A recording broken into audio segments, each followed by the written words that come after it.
Before the age of hospitals and pharmacies, healing was not the work of doctors in white coats, but of alchemists in dimly lit workshops. Their cures were brewed in bubbling glass, their tools blackened by fire, and their promises whispered in the language of mercury, sulfur, and salt. Some called them healers, others called them charlatans. Yet for centuries, they stood at the strange crossroads of science and superstition, offering remedies that sometimes saved lives and sometimes destroyed them. Tonight, we step quietly into that forgotten world to see how alchemy and medicine became entwined, how strange potions and shimmering elixirs promised both hope and danger, and how these experiments shaped the long road toward modern pharmacy. If you find peace in these slow journeys through history, remember to gently subscribe, leave a like, and share this story with others who might enjoy a quiet path into the past. And if you wish, leave a comment below, perhaps with a thought, or simply to say you're listening. It helps keep this channel alive and lets us continue uncovering the quieter corners of history together. Now, let us begin the story of alchemical medicine. When you imagine the medieval alchemist, you may be tempted to think of fire, sparks, and sudden transformations, something like the scenes painted by later Romantic artists, where the laboratory looks like a place of miracles. Yet if you step carefully into the real hidden world of these men, what you would actually see is not fire leaping from vessels, nor gold shimmering in crucibles, but rather a dim, smoky room filled with dust, half-broken tools, and the smell of vinegar and charred herbs. The alchemist's laboratory, more often than not, was not a grand space at all. It was often a cramped corner of a home, a cellar below a shop, or a small annex in the back of a monastery. In larger towns, where wealthy patrons or guilds might support an alchemist's work, a dedicated space might be afforded, but the reality remained the same. Most of these rooms were dark because candles and oil lamps were expensive to keep burning. They were cluttered because every jar, flask, and shard of glass had to be reused again and again. And they were secretive because an alchemist did not wish his neighbors to know too much of what went on inside. The equipment itself was rarely elegant. Instead of the shining brass instruments we might imagine, most vessels were made of clay or earthenware. Glass was precious and fragile, and only the most skilled artisans could produce it in forms that would withstand fire. The alchemist would gather retorts, alembics, crucibles, and mortars, many of them cracked or patched. Metal tongs and iron rods were used to move heated vessels, though these often became warped with use. And yet, to the alchemist, these crude tools were gateways to hidden worlds. A small furnace, made of brick and clay, served as the beating heart of the workshop. Sometimes it was little more than a clay oven with holes cut for airflow, but with careful tending it could sustain the heat needed for long operations. A single process might require days of steady burning, and so the alchemist, or more often his apprentice, would sit near the furnace, feeding it with wood or charcoal, adjusting the drafts, ensuring the temperature did not falter. If you were to sit quietly in such a room, you would hear a steady rhythm of sounds, the grinding of powders in a mortar, the soft bubbling of liquids in glass flasks, the scratching of a quill across parchment as notes were recorded in cramped Latin or the vernacular tongue. These notes, however, were not written plainly. They were often disguised in symbols, metaphors, and allegories, so that only another initiate might understand. For the untrained eye, it might seem that the alchemist was recording little more than poetry about dragons and lions, or about the marriage of the sun and the moon. Yet this obscurity was not only for secrecy. It was also a reflection of the way alchemists thought about their work. The furnace was not merely a furnace. It was the belly of a dragon, or the womb of the earth. The liquid in the flask was not only vinegar, but a manifestation of the spirit of transformation. To an alchemist, the world was alive with correspondences. Metals grew in the earth as plants grew in a field. Lead was not dead matter but a young, unripe form of gold. Sulfur and mercury were not only substances, but also principles, the male and female, the hot and cold, the active and passive forces of nature. This worldview shaped the very rhythm of the alchemist's daily life. Unlike a modern chemist, who might measure with precise scales and note quantities with exacting numbers, the medieval alchemist relied on senses: the color of a flame, the smell of a vapor, the taste of a salt upon the tongue. To spend hours in such a workshop was to trust the body as much as the intellect. The alchemist inhaled fumes, handled poisons, and endured burns, because to manipulate matter was to place oneself at risk. Many records speak of alchemists who went blind from exposure to smoke, or whose hands bore scars from acids. But the work was not only dangerous, it was also monotonous. Long stretches of waiting filled the day.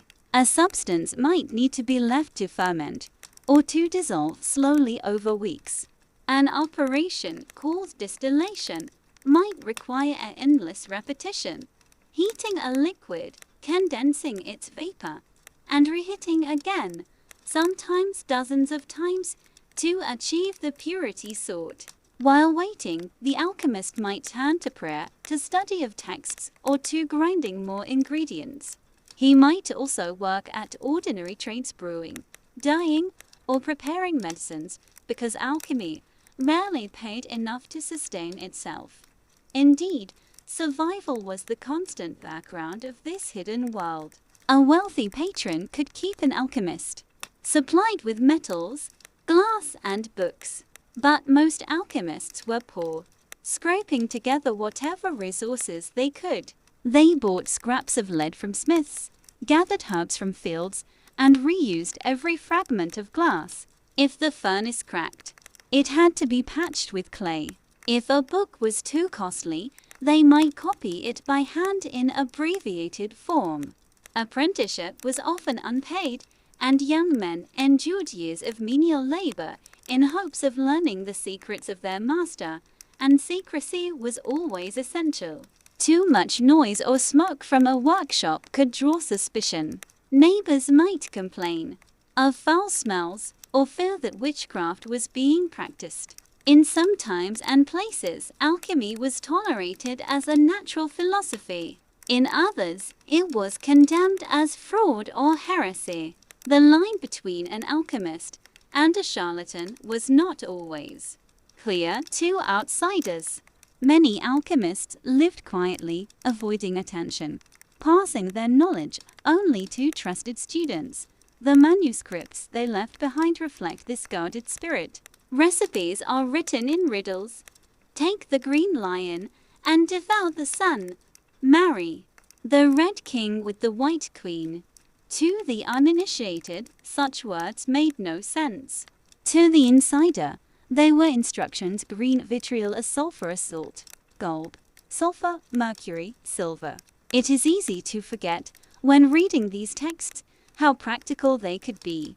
An operation that sounds mystical often describes the simple boiling of vinegar or the calcination of a metal in fire.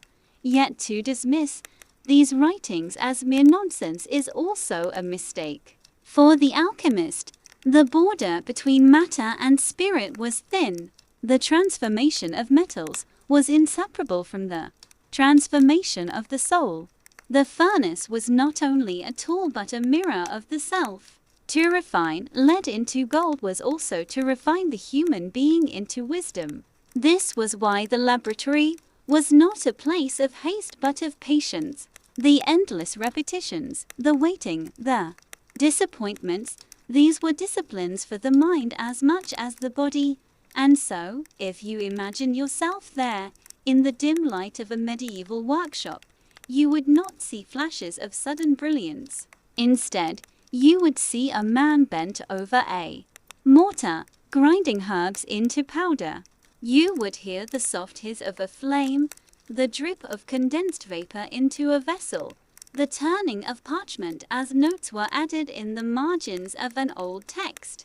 You would smell vinegar, sulfur, and smoke. You would feel the heaviness of time, the weight of waiting, the closeness of secrecy. But why endure such a life? Why spend years in poverty, in danger, in secrecy, pursuing results that seemed always out of reach? Part of the answer lies in the promise of gold. The philosopher's stone, if it could be found, would turn base metals into riches. For many, this hope was enough. But others sought not gold, but medicine, the elixir of life, the cure for disease, the prolongation of health.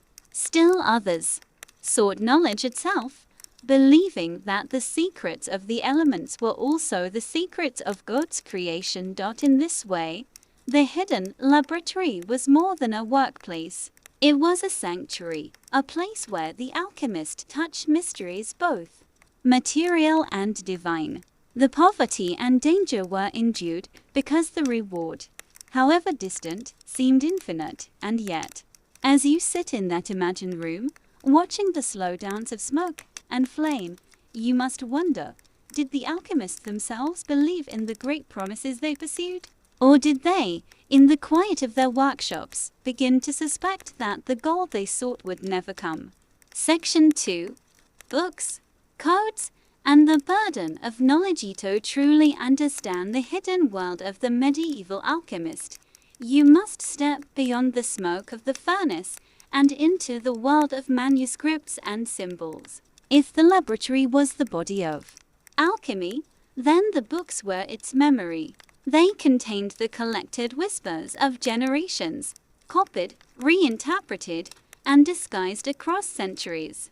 And yet, unlike the clean textbooks of modern science, these writings were dense, obscure, and deliberately frustrating to read. For the medieval alchemist, knowledge was always precarious. Books were expensive. Copying them by hand was laborious, and literacy itself was not universal. To own even a handful of manuscripts was a mark of privilege. Some alchemists gained access to texts in monasteries, where Latin was preserved by the patient work of monks. Others inherited collections from teachers or bartered recipes in exchange for services. The library of a working alchemist was rarely large, perhaps a dozen volumes, patched together from different sources with marginal notes crammed into every available space. The texts themselves were layered with history. Many trace their origins to Arabic writers of the 8th to 12th centuries, who in turn had drawn from Greek traditions.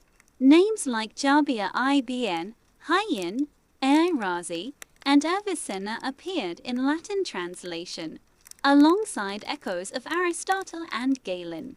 To these, medieval authors added their own contributions. Treatises written in the margins of older works, anonymous compendia, or allegorical dialogues describing metals as kings, queens, and beasts. But if you open such a manuscript, what would you find? Rarely would you encounter a straightforward recipe. Instead, you might find a parable. In the forest there lives a lion. He devours the sun and is slain by the sword of Mars. To the alchemist, this was not idle poetry. It encoded a process, vitriol dissolving gold, refined under iron. The symbolism was not chosen only for secrecy, but because alchemists believed the cosmos itself was woven together in symbols. The planets corresponded to metals: gold to the sun, silver to the moon, iron to Mars, copper to Venus. To understand chemistry was also to understand the heavens. This symbolic language was part protection, part philosophy. Protection, because knowledge was dangerous. If too many people understood the recipes, charlatans would exploit them, or authorities might condemn them. Philosophy, because the alchemist's worldview was not only material, but spiritual. The marriage of the Red King and the White Queen was not only the mixing of sulfur and mercury, but also the reconciliation of opposites, the harmony of male and female, fire and water, heaven and earth.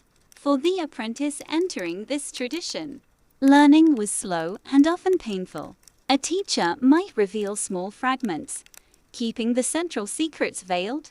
Students copied texts by hand, sometimes without understanding them, producing versions riddled with mistakes. Months could be lost in chasing after a process that was garbled or mistranslated. It is no wonder that alchemy produced so much repetition. Each generation tried again to interpret the symbols, hoping that persistence would finally unlock the hidden truth. Consider, for example, the famous emerald tablet, attributed to Hermes Trismegistus. Its short lines that which is above is like that which is below became a cornerstone of alchemical thought. But what did it mean in practice? Some read it as a statement about the unity of cosmos and matter. Others saw in it a coded instruction for laboratory work. The ambiguity was itself part of its power, allowing each reader to find what they sought. This burden of knowledge shaped the daily life of the alchemist as much as the physical labor of the furnace. Hours were spent hunched over parchment, eyes straining in dim light, puzzling over obscure phrases. Words were underlined, glossed with marginalia, or rewritten into personal notebooks. A single sentence might be debated for weeks, compared against other texts, tested in the furnace, and then set aside again. If the laboratory demanded patience of the hands, the manuscripts demanded patience of the mind, and still, the copying continued. Some alchemists were less practitioners than compilers, gathering recipes, symbols and diagrams into great collections. One such compilation, the Theatrum Chemicum, published much later in the 17th century, was the product of this long tradition of accumulation. But in the Middle Ages, the act of preserving a text was itself an achievement. Parchment was costly, ink required careful preparation, and the work of writing was slow. To copy a single treatise might take weeks, sometimes months. Mistakes could not be erased easily, and so every page bore the marks of human error, slips of the pen, words written twice, lines struck through, and then there was the matter of secrecy within secrecy. Even when a text described a process clearly, it often left out some crucial step. A temperature was not specified, or an ingredient was disguised under a symbolic name. Without the missing key, the process failed. Alchemists called this the veil, and it was intentional. The master revealed only enough to show the path, never enough to allow an unworthy reader to succeed fully. To lift the veil required not only study but also initiation, trust, and often years of apprenticeship. From the outside, such writing looked like deliberate fraud.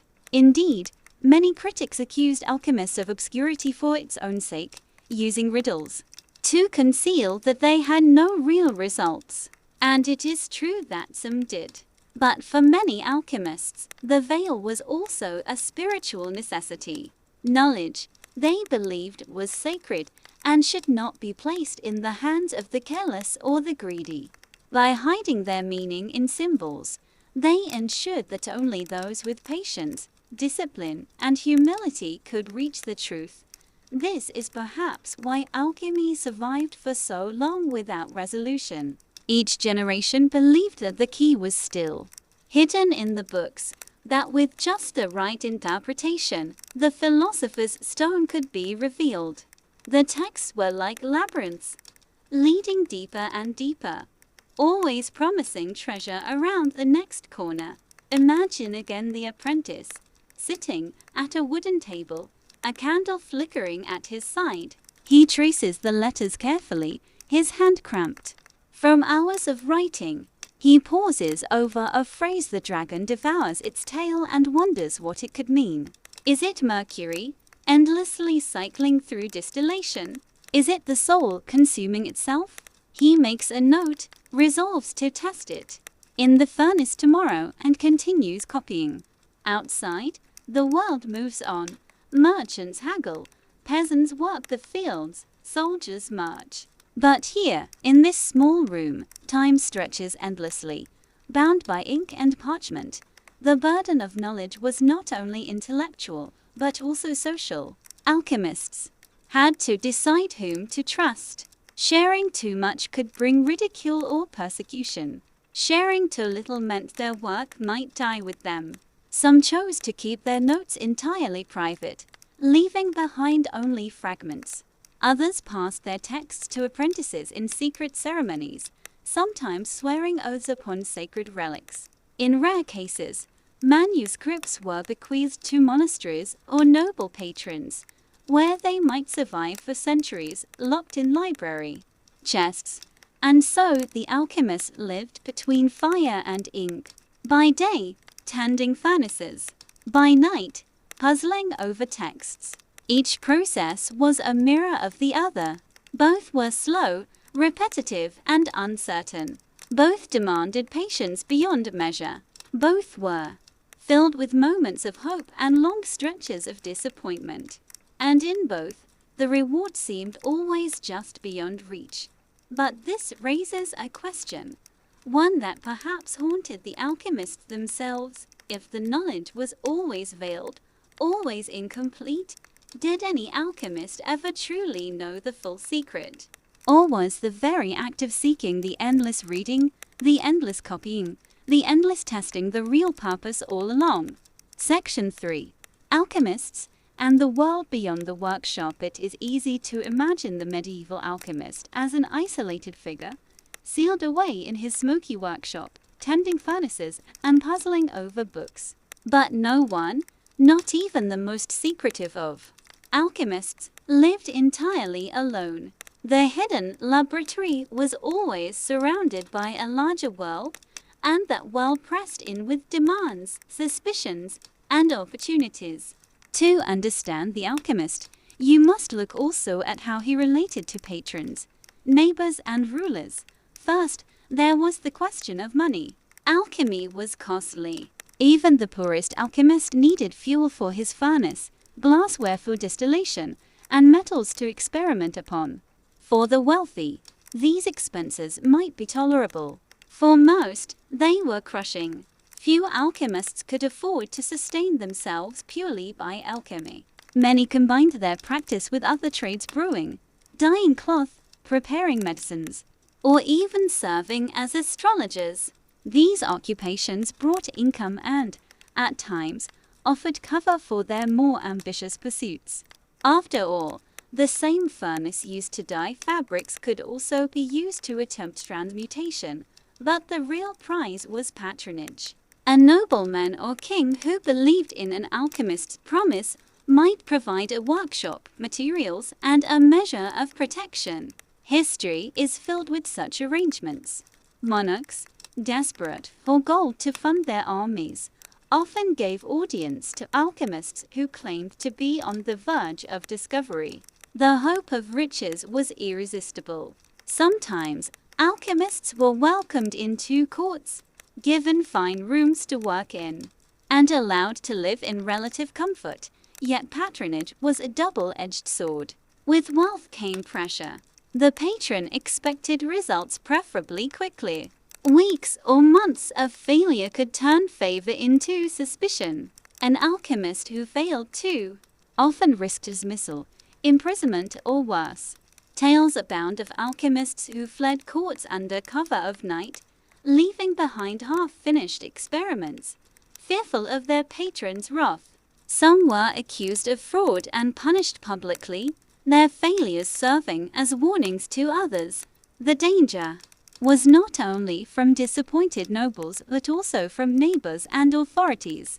A workshop that produced strange fumes and odd noises invited gossip. Villagers and townsfolk, with little knowledge of natural philosophy, often viewed alchemists with suspicion. Were they sorcerers, consorting with demons?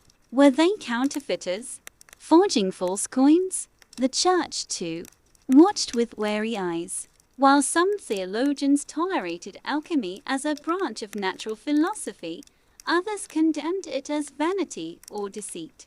Periodically, laws were passed forbidding the practice, though enforcement was uneven. This constant tension meant that secrecy was not only philosophical but practical. An alchemist revealed little of his work, shared recipes only with trusted students, and concealed his operations under the guise of ordinary trade. Even those with patrons took care not to boast too loudly, lest they draw unwanted scrutiny.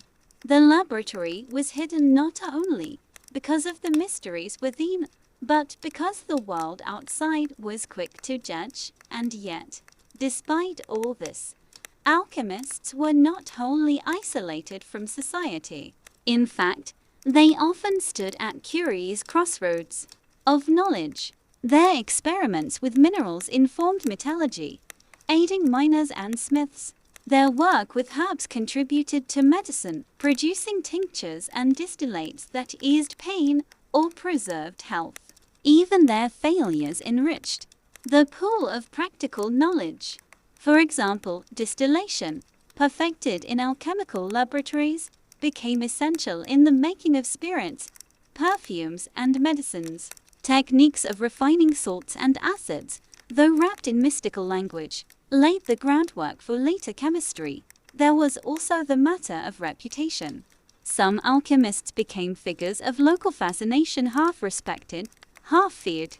A man who could coax strange colors from fire, or produce powders that turned liquids vivid green or red, seemed to possess more than ordinary skill.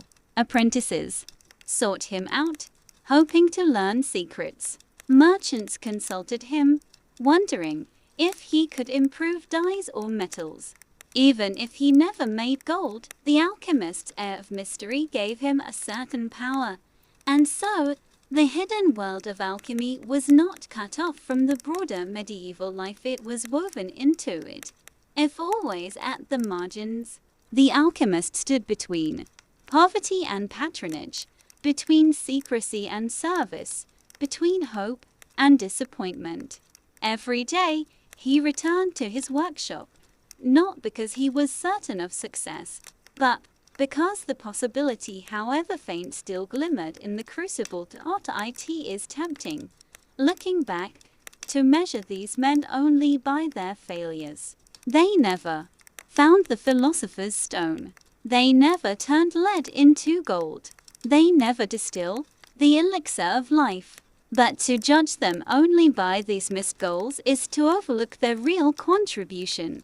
They preserved the idea that matter could be transformed, that hidden laws govern the natural world, and that patient labor, whether at the furnace or the desk, might uncover those laws. In time, their veils and riddles gave way to clearer language. Their furnaces evolved into laboratories. Their dreams of transmutation dissolved into the more modest, but far more powerful, science of chemistry. The alchemists did not find what they sought, but their endless searching kept the thread of curiosity alive. And so, when you imagine the hidden laboratory once more, with its smoke and silence, think not only of failure, but of continuity. Each jar, each crackling furnace, each page of obscure symbols was part of a chain, stretching from ancient texts to the birth of modern science. The alchemist himself may not have known it, but his secret world was the foundation upon which others would build. Still, one question lingers: was it worth it?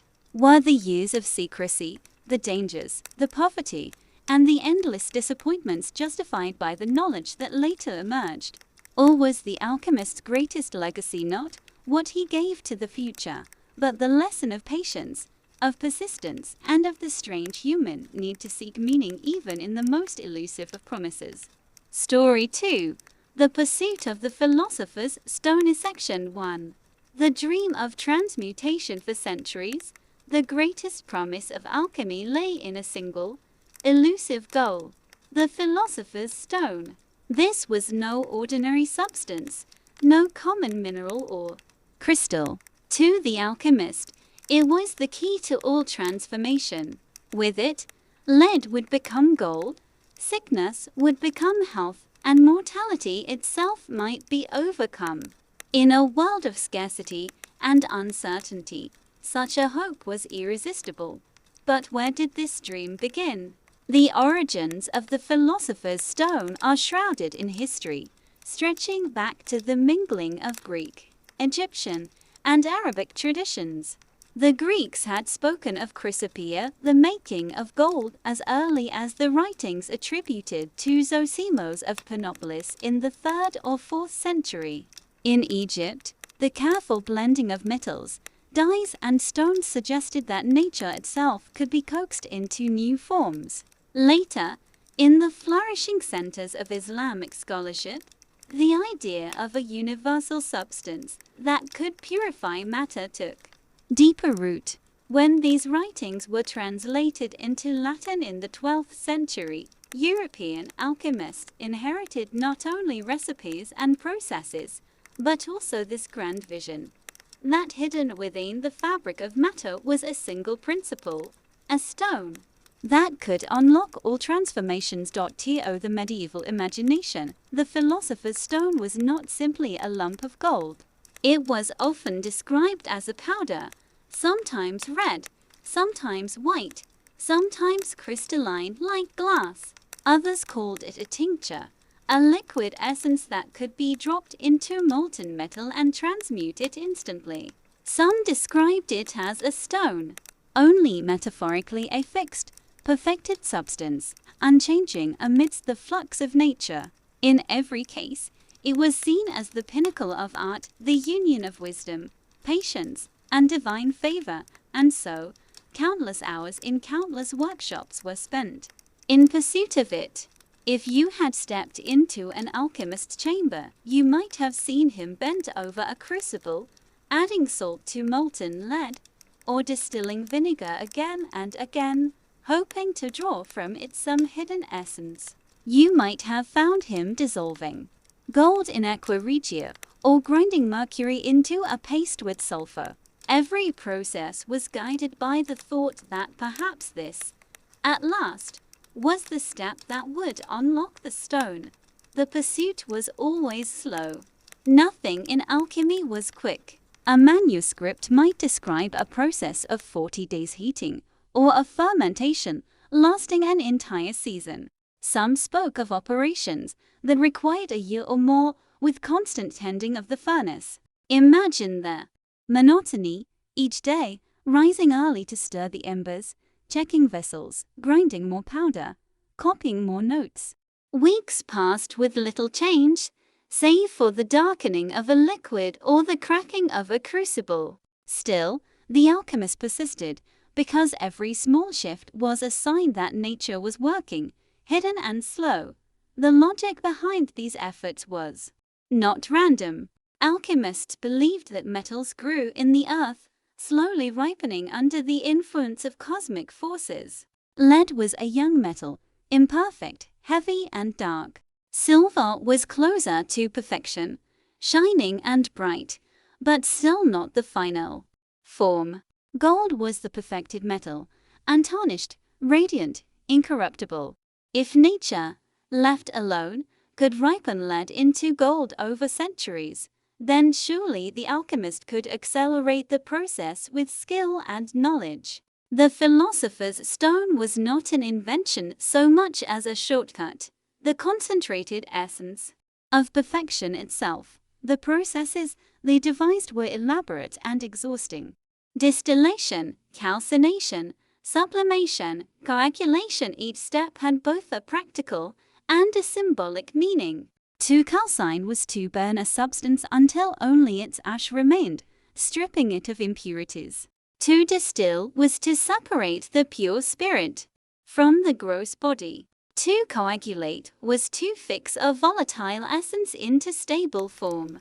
These operations were repeated endlessly, with different substances, in hope of drawing nearer to the stone. But if you read the manuscripts carefully, you will see that the philosopher's stone was not only a recipe, it was also a symbol of inner transformation. Just as lead was to be purified into gold, so the human soul was to be purified into wisdom. The stone was perfection, not only of matter, but of spirit. Many alchemists prayed as they worked, believing that divine grace was needed as much as skill. The furnace was a mirror of the soul, and the processes of separation and recombination reflected the disciplines of patience, humility, and faith. Still, the promise of gold was never far away. In an age where kings waged wars, where famine was common, where poverty pressed on every household, the thought of a stone that could multiply wealth was compelling. Stories spread of alchemists who had found it, who could produce gold at will. Whether these were true or fabricated hardly mattered. They kept alive the hope that success was possible. Patrons offered support, apprentices sought instruction, and alchemists themselves endured endless hardship, all for the possibility that they might be the one to unlock the final secret. It is worth pausing here to imagine the patience required. A man might spend years on a single operation, only to end in failure. He might repeat a process dozens of times, adjusting a single ingredient each time. He might copy manuscripts by hand, searching for a hidden clue. He might even grow old in the workshop, his hair turning white, his eyes dimming from smoke, his body scarred by burns, without ever seeing success. Yet still he believed. The stone was always just out of reach, always a little further down the path, always promised by the next experiment, the next book, the next revelation, and so the pursuit of the philosopher's stone was not merely scientific, not merely spiritual, not merely economic. It was a way of life, shaping every hour of the alchemist's day. The workshop was not just a place of fire and fumes, but a theater of hope, disappointment, and persistence. The stone was a dream that could never be disproven, because every failure could be explained. Perhaps the ingredient was impure, perhaps the furnace still hot, perhaps the manuscript misunderstood. Always the possibility remained. But this raises a question, one that echoes through the centuries. Did any alchemist truly believe the philosopher's stone could be found, or was it already becoming a symbol, a metaphor, even in their own time? Was the pursuit about gold, or was it about something else entirely? Section 2. Fire, Mercury, and endless failure. If the philosopher's stone was the ultimate dream, then the path toward it was paved with powders, vapors, and ashes. Medieval alchemy, for all its lofty promises, was a labor of grinding repetition. To the outsider, the alchemist might seem like a dreamer, but inside the workshop, the work was anything but idle.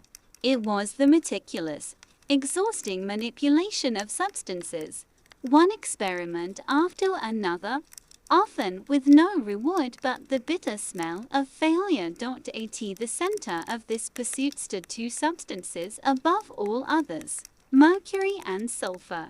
These were not simply materials, they were principles, the twin foundations upon which alchemical theory rested. Mercury, fluid and shining, was the principle of volatility, spirit, and purity. Sulfur, yellow and pungent, was the principle of combustibility, body, and corruption.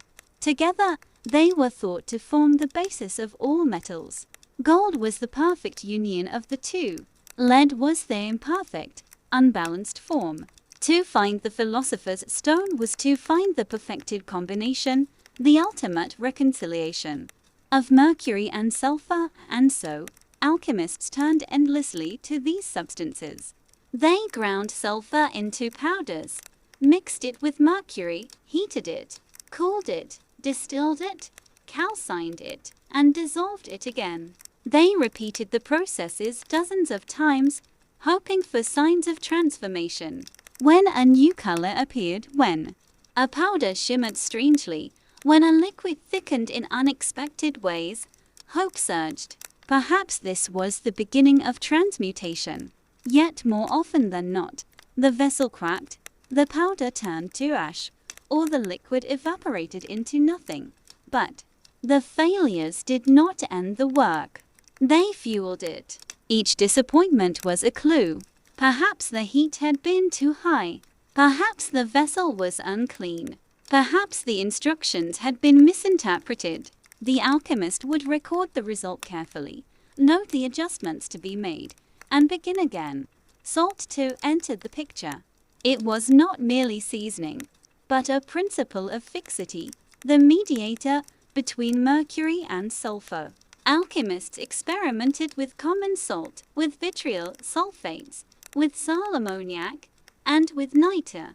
They dissolved them in water, evaporated them, recrystallized them, and combined them with metals. The processes were slow and often smelly, producing acrid fumes that burned the eyes and lungs. Yet the alchemists persisted, convinced that somewhere in these salts lay the key to the stone. Some operations were grand in scope. Manuscripts described long sequences of steps. A metal was dissolved in an acid, distilled, mixed with another, heated, cooled, and combined again. The product was then subjected to further distillations, sometimes 7 times 7, until the essence was purified. A process might last months, with each stage requiring constant attention. If the furnace went out at the wrong moment, if a vessel cracked, the entire sequence was lost, and the alchemist had to begin from the beginning. And still, hope endured. For now and then, the work produced something striking. Mercury turned into a white powder when sublimed with salts. Sulfur produced vivid colors when combined with metals. Copper could be transformed into a bright yellow alloy that resembled gold. These results, though far from true transmutation, were tantalizing. They seemed to prove that change was possible, that matter was not fixed but malleable. If such transformations could be achieved, then perhaps the final leap to gold was only a matter of patience. Stories of success circulated widely, further encouraging belief. Legends told of alchemists who had discovered the stone and used it secretly. Some accounts claimed that transmutation had been witnessed by noble patrons.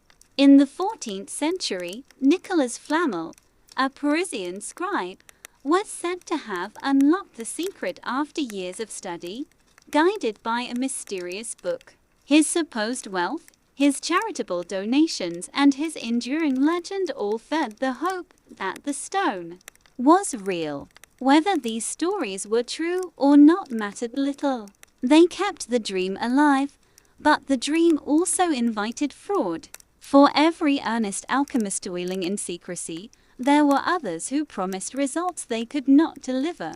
Tricksters learned how to coat lead with gold leaf, or how to slip a pinch of real gold into a crucible at the right moment. Kings and nobles, eager for riches, were easy prey for such deceptions. When the fraud was discovered, the punishment was often severe.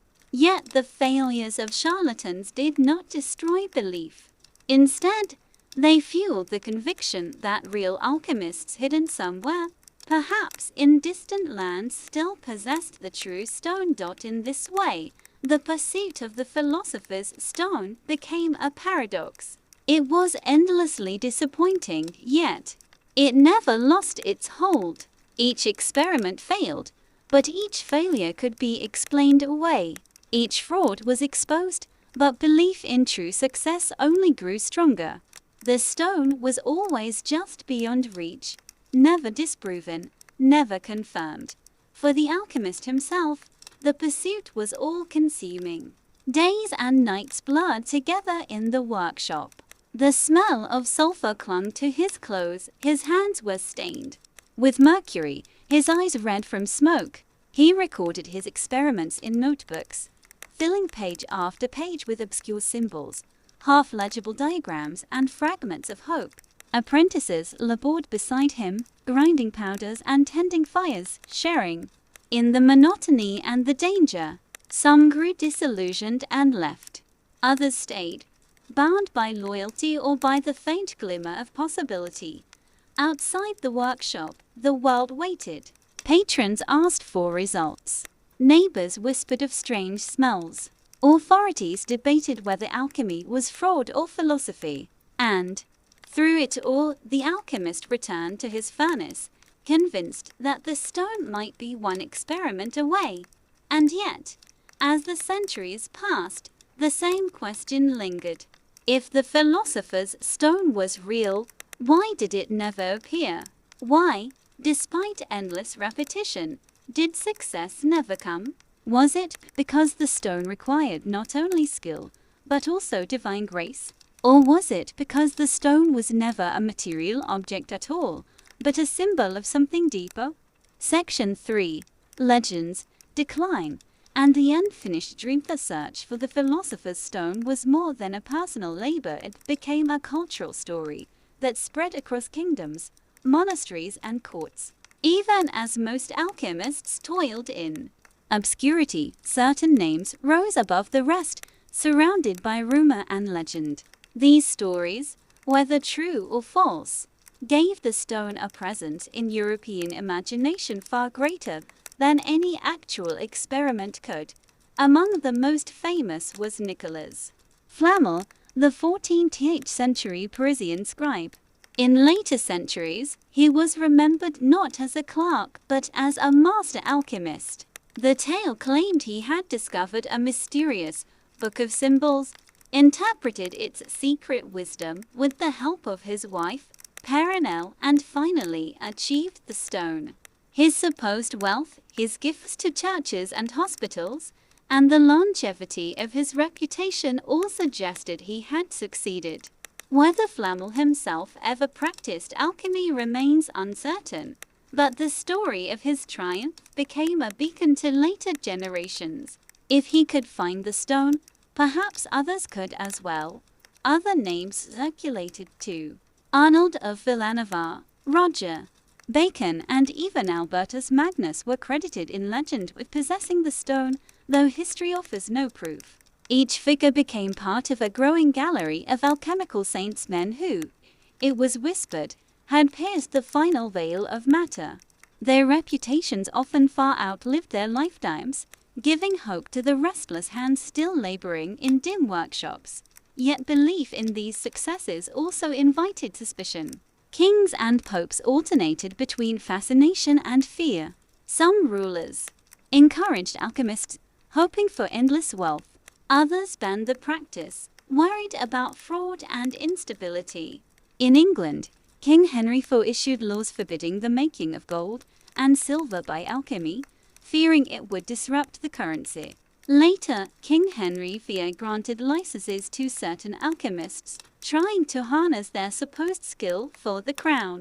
Across Europe, laws wavered back and forth, encouragement one year, punishment the next. The Church, too, took a cautious stance. On one hand, the idea of transforming nature into perfection resonated with Christian imagery of redemption.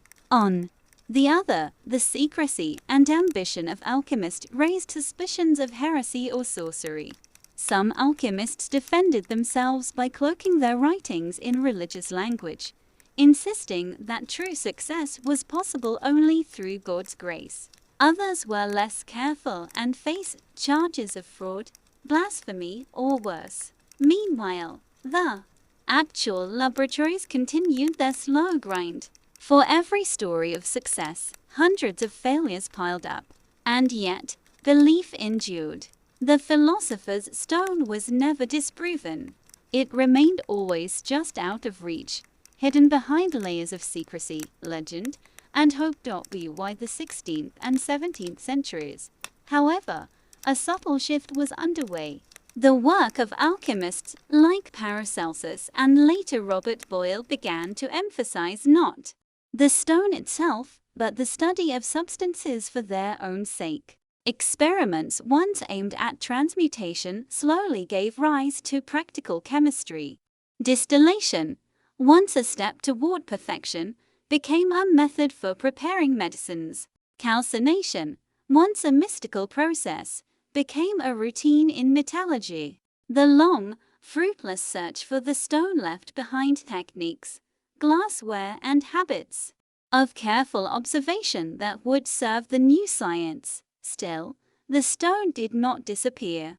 Even as chemistry grew more practical, the dream of transformation retained its pull. Isaac Newton, remembered as the father of modern physics, devoted countless pages of his notebooks to alchemy, recording experiments and interpretations of ancient texts. He, too, believed the stone might exist, though perhaps in a more spiritual or symbolic sense. In this way, the pursuit stretched far beyond the Middle Ages, bridging into the very dawn of modern science. The decline of belief was gradual, not sudden. By the 18th century, most educated Europeans had begun to see the stone as a fantasy. Yet even then, whispers lingered. Stories of hidden adepts, secret societies, and long-lived alchemists continued to circulate. The dream had not vanished. It had simply shifted into the shadows, into legend, into literature, and so the philosopher's stone remained what it had always been, a mirror of human desire. For some, it was the promise of riches. For others, the hope of health or wisdom. For many, it was the ultimate symbol of transformation, of turning the base into the pure, the mortal into the eternal. It was never found, but it was never forgotten. Today, when we look back at the endless attempts, the smoky laboratories, the cracked vessels, and the weary hands, we may smile at the futility of it all. Yet beneath the failure lies something deeper, a restlessness, a refusal to accept the world as it is. The stone, whether real or not, was a declaration that matter could change, that life could be renewed, that perfection might be possible. And in that sense, its pursuit left behind not only ash and disappointment, but also the first sparks of science. The alchemist, bent over his furnace, searching for the stone, did not know it. But in his failure, he was preparing the way for something greater. His dream of gold would fade, but his tools, his methods, his persistence, these would endure. And so the story of the philosopher's stone does not end with its discovery, but with its transformation. It became a legend, a lesson, and a foundation. Its shadow stretched across centuries, reminding us that even the most impossible dream can shape the world in unexpected ways. Yet the alchemists did not only leave behind failed gold and unfinished promises. They also left a strange language of symbols and codes, a secret alphabet of transformation. To understand their legacy fully, we must turn to those signs, those drawings of suns, moons, lions, and serpents that covered their manuscripts, enigmatic images that spoke of mysteries too deep for words. Story 3. The Silent Language of Alchemical Symbols. Section 1. The Veil of Science. In the medieval alchemical manuscript, words alone were never enough. Between the lines of careful Latin, beside the tables of measurements and processes, there lay another layer, a language of pictures, signs, and coded marks. To the casual reader, these figures looked like idle decoration. But to the practicing alchemist, they were both a shield and a key. The symbols of alchemy formed a world of their own. Circles marked with dots, triangles pointing upward or downward, crescents, crosses, and spirals filled the margins of manuscripts. Alongside them appeared stranger figures, dragons coiled upon themselves, lions devouring the sun, birds rising in flight, serpents biting their own tails. Each of these images carried a meaning, but never a single fixed one. The same lion might mean sulfur, or heat, or the destructive power of fire. The same serpent might mean Mercury, or eternity, or corruption. The symbols shifted like shadows, their significance depending on the text, the author, and the stage of the work. Why this reliance on symbols? Part of the answer lay in secrecy. Alchemy was never a fully public science. Its practitioners guarded their knowledge, fearing not only competition but also persecution. If their manuscripts fell into the wrong hands, a veil of symbols might protect their secrets. Only the initiated, or those with patient curiosity, could pierce the meaning. Another part of the answer lay in the nature of alchemy itself. Alchemists did not believe that transformation could be described by words alone. The processes they sought were cosmic, as well as material. Fire, water, air, and earth were not merely substances, but forces with spiritual weight. To capture this hidden dimension, they turned to imagery. A dragon could represent the devouring, consuming fire that reduced metals to ash. A sun could represent both gold and the perfection of spirit. Language strained to capture such dualities. Symbols conveyed them in a single stroke. The roots of this symbolic language stretched deep into the past. Egyptian hieroglyphs, Greek mystical diagrams, and astrological signs all mingled in the manuscripts of medieval Europe. The 7 classical planets became 7 metals. The sun stood for gold, the moon for silver, Mars for iron, Venus for copper, Jupiter for tin, Saturn for lead, and Mercury for quicksilver. The heavens were written into the earth. To read an alchemical manuscript was to walk between 2 worlds, the stars above and the substances below, joined by signs that bridged both. From these beginnings, the symbols grew more elaborate. Some were simple marks: a circle with a dot for gold, a crescent for silver, a serpent's curve for Mercury. Others blossomed into miniature paintings, filling margins with vivid scenes. A lion eating the sun was not merely a metaphor for sulfur. It was a small myth, a fragment of story meant to guide the reader through a difficult transformation. These symbols often carried multiple layers of meaning. The Ouroboros, the serpent eating its tail, could represent eternity, unity, or the cycle of creation and destruction. But in practice, it might also stand for the chemical process of circulation, in which a substance was repeatedly distilled and condensed until it achieved purity. What appeared at first as a mystical emblem might, for the alchemist at his furnace, be a practical instruction. In this way, the symbols blurred the boundary between the material and the spiritual. They spoke of furnaces and crucibles, but also of resurrection, renewal, and perfection. The alchemist was not only a craftsman, he was also a reader of symbols, a translator of mysteries.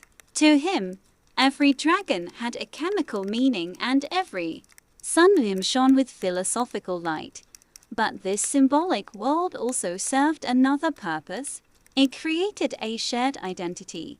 Across Europe, alchemists worked in solitude, often in secret, rarely in open collaboration. Yet when they opened each other's books, they found familiar signs: the sun, the serpent, the lion, the cross. These were marks of belonging, threads of a hidden community. To know the language of symbols was to be part of the brotherhood. Of course, the language was never fully stable. Different authors used the same signs in different ways. One manuscript might show the sign of Venus to mean copper. Another might use it for green vitriol. A beginner could easily become lost, misreading symbols and ruining experiments. Part of the discipline of alchemy lay in learning to interpret these signs with patience, comparing texts, tracing meanings, and accepting that clarity was never absolute. The act of writing itself became ritualized. To compose an alchemical text was not merely to record results, but to weave them into a fabric of mystery. A page might show a recipe for distillation, followed by a sunburst, followed by a poem in verse. Meaning was scattered like fragments, hidden in plain sight. To read was to assemble, to guess, to meditate, and so the alchemist's world was never only glass and fire. It was also parchment, ink and symbol. In his manuscript, the furnace glowed beside the dragon. The crucible stood beside the crescent moon. What he could not explain in words, he hinted with signs. What he dared not write openly, he cloaked in allegory. And in this way, the language of alchemy became not only a tool of secrecy, but a reflection of the discipline itself always. Halfway between science and story, matter and spirit, the patient reader of these texts, even today, enters a quiet maze. Every sign invites interpretation. Every image whispers of meanings never fully revealed. To study them is to step into the alchemist's own uncertainty, his half-knowledge, his hopes, his fears. For the language of alchemy was never final, never fixed. It was a veil, and behind the veil, the work itself. Section 2. The categories of science world of alchemical symbols was not chaotic, though it often appeared so to an untrained eye. Beneath the surface lay patterns, groupings, and traditions that gave some order to the confusion. Alchemists did not invent each symbol anew. They inherited, adapted, and reshaped them within a shared framework.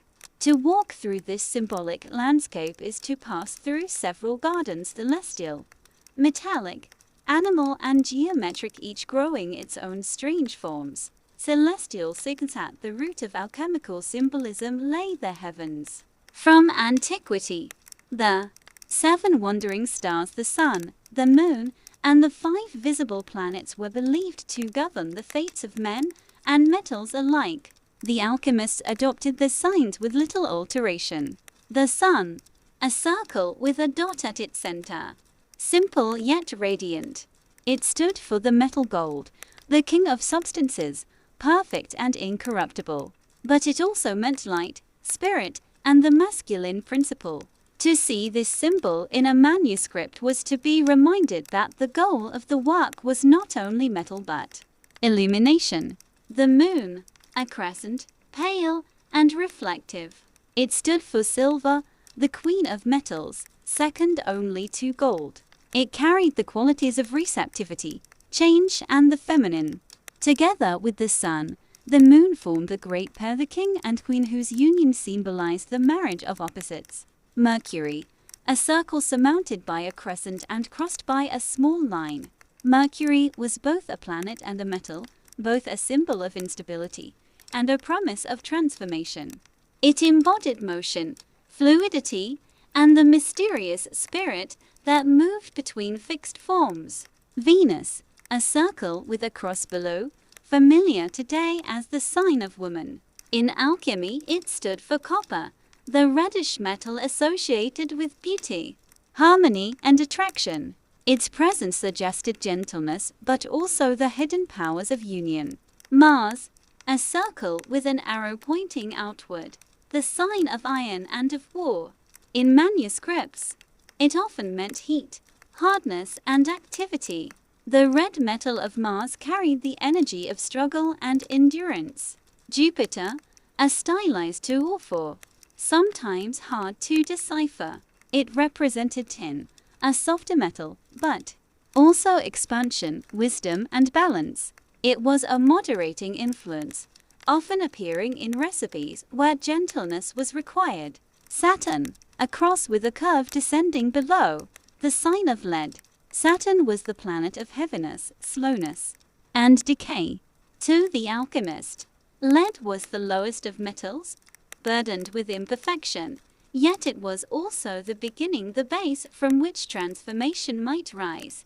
These celestial signs created a symbolic map of the heavens and the earth, a way to see metals not as dead matter, but as living reflections of the sky. To study them was to read the stars in the crucible, metallic and mineral signs beyond the planets. Alchemists devised signs for the substances they handled daily: sulfur, salt, antimony, arsenic, and dozens of lesser minerals. These signs were often geometric or abstract, lacking the celestial elegance of the planetary marks. Sulfur, or a triangle atop a cross, or sometimes a stylized F. Sulfur was the principle of combustibility, the fiery soul within matter. Its sign suggested both flame and spirit. Mercury again, not only a planet, but the quicksilver metal itself. It stood for volatility, reflection, and transformation. Salt, a circle divided by a horizontal line. It represented solidity, stability, and the body of matter. In the trinity of sulfur, mercury, and salt, salt was the anchor, the fixed point. Antimony, a cross surmounted by a circle. Antimony was both a dangerous mineral and a mystical beast. Its sign was sometimes called the wolf, hinting at its ability to consume other metals. The symbols for lesser minerals, arsenic, bismuth, vitriol, and countless salts, varied wildly from one manuscript to another. Some were simple scratches, others elaborate glyphs. Together, they formed a dense vocabulary of substances, a shorthand that spared the writer from repeating cumbersome names. Animal symbols were celestial, and mineral signs leaned toward abstraction. Animal symbols drew on the imagination. Dragons, lions, serpents, and birds filled the alchemical bestiary. They were metaphors for processes, qualities, or dangers. The dragon, sometimes winged, sometimes biting its tail. It represented the chaotic prima materia, the raw matter from which transformation began. To slay the dragon was to master the first stage of the work. The green lion, often shown devouring the sun. It symbolized vitriol, a corrosive substance, capable of dissolving metals. Its violent image warned of the consuming power of acids. The phoenix, a bird rising from flames. It signified purification, rebirth, and the final perfection of the stone. In the furnace, it suggested repeated calcination and renewal. The serpent, coiling, splitting, or biting its own tail. It represented mercury, circulation, and the endless cycle of dissolution and recombination. These animals carried not only chemical meaning, but moral lessons. The alchemist was urged to tame the lion, endure the serpent, and await the phoenix. His work was mirrored in the struggles of these symbolic beasts. Geometric and abstract six. Finally, the simplest shapes carried meaning of their own. The circle, unity, eternity, perfection. In the crucible, it meant the completion of a cycle. The triangle, fire when upright, water when inverted. With a line, it could signify air or earth. The four elements found their forms here. The square, solidity, stability, the four directions, a reminder of the material world. The cross, often used to mark the four elements or the meeting of spirit and matter. These shapes were the grammar of the symbolic language. Combined, they formed complex signs. A circle above a triangle might stand for gold. A triangle crossed by a line might stand for fire restrained. To the medieval reader, this symbolic world required patience. A page might carry a dozen different marks, some clear, others obscure. Only through long study, by comparing one manuscript with another, could meaning emerge. Even then, certainty was rare. Symbols shifted, overlapped, and contradicted. Yet this very instability gave them power. They invited meditation, drawing the alchemist deeper into his work. Symbols were not meant to be mastered in a single glance. They were companions, returning again and again, each time with a new shade of meaning. A dragon seen one year as destruction might the next year appear as renewal. A crescent moon might suggest silver in one recipe and receptivity in another. The language of alchemy was alive, changing with the reader, just as the substances in the crucible changed with heat. Thus the categories celestial, metallic, animal, geometric were not rigid boxes, but overlapping fields. The same process might be described by a planet, a beast, and a shape, each offering a different angle of meaning. To navigate them was to practice alchemy not only in matter but in thought, and always, behind the variety, there was a veil. Symbols revealed, but also concealed. They guided, but also misled. They invited the reader into a game of interpretation, a slow unfolding where clarity was never complete. Section 3. From cryptic codes to enduring legacy. Imagine, for a moment, that you are seated at a wooden table in the dim corner of a medieval scriptorium. In front of you lies a vellum manuscript, its surface pale and slightly uneven, the text, written in a hand that is both elegant and frustratingly difficult to follow. Some of the words are in Latin, though the spelling is inconsistent. Others are in Greek letters, though arranged in ways that make little sense. Scattered between them are symbols, circles, triangles, lines crossed through by arrows, small drawings of birds, suns, and stars. At first glance, it might look like nonsense, a private doodle of a restless writer. Yet for the trained eye, this strange collection of images is the beating heart of alchemical practice, a recipe, a process, a vision of transformation recorded. Without words, alchemical symbols were not merely abstract signs. They were functional tools. When an alchemist wrote down an experiment, or, more accurately, the fragment of an experiment, they seldom did so in plain prose. Instead, they constructed visual sentences from symbols. A sun marked with a dot could mean gold, but it could also mean heat strongly.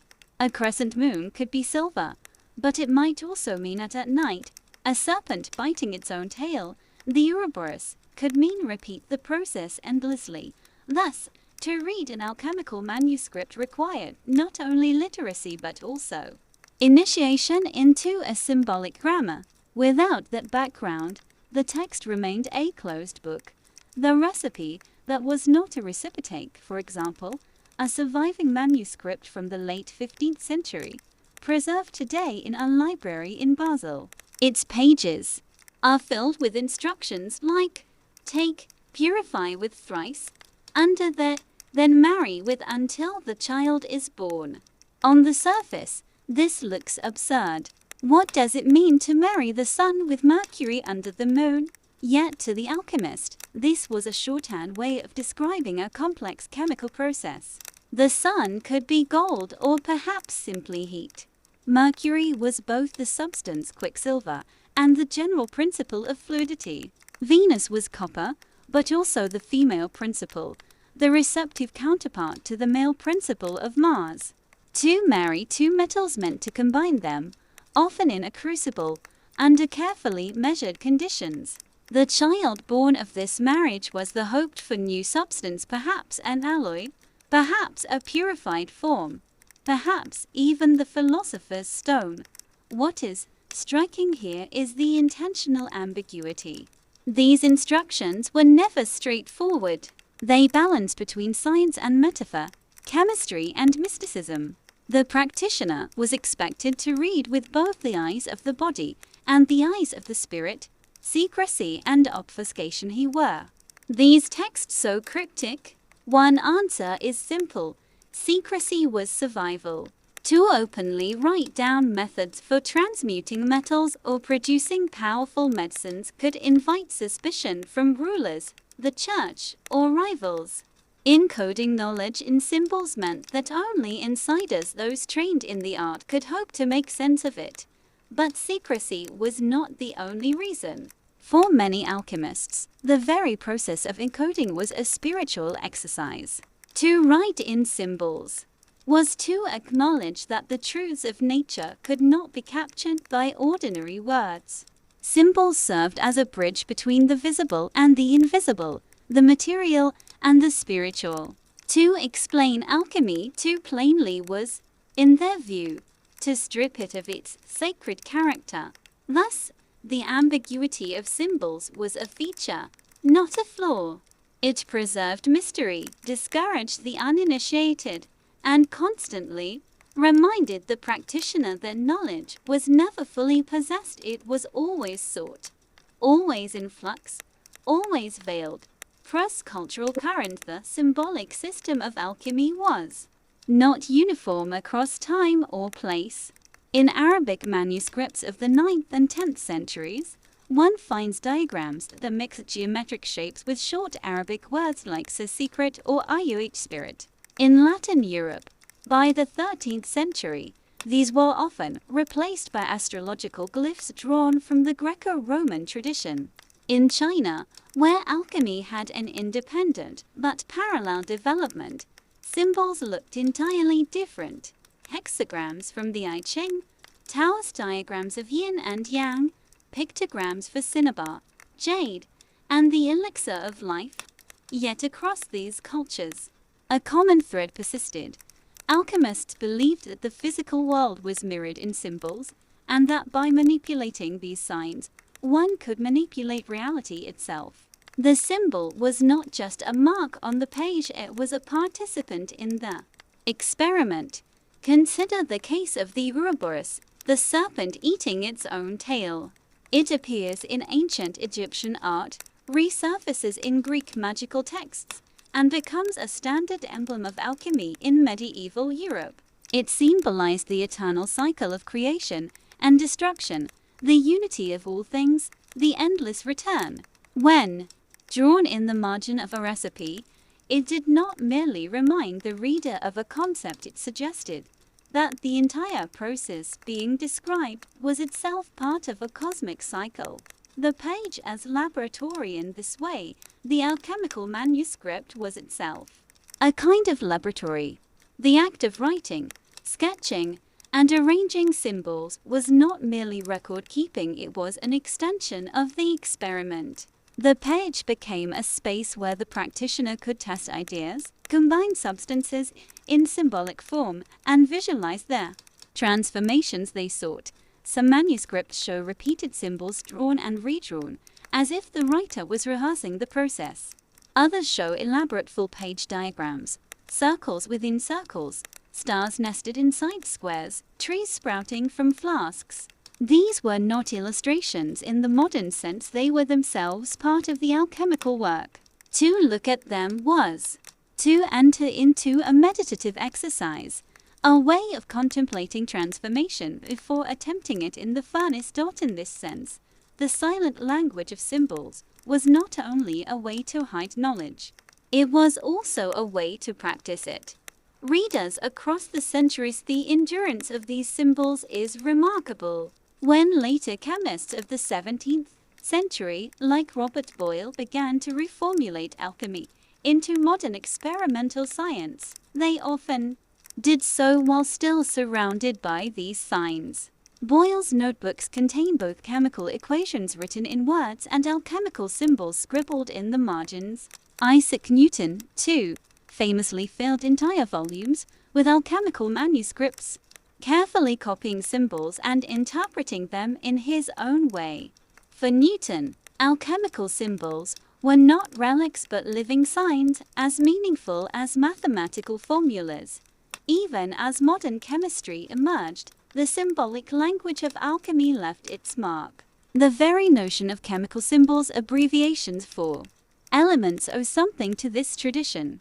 The H for hydrogen and O for oxygen are not mystical, but the idea that matter could be represented by a small mark on the page descends from the habits of alchemists. Beyond science, alchemical symbols lived on in art and psychology.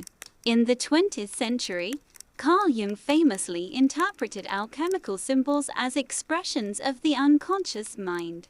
To him, the marriage of sun and moon, the Ouroboros, the transformations of base matter into gold, all of these were metaphors for the inner journey of the psyche. Whether or not one accepts Jung's interpretation, his work testifies to the enduring power of this silent language, the quiet power of ambiguity. If there is a lesson in this story, it may be this: symbols endure because they refuse to say only one thing.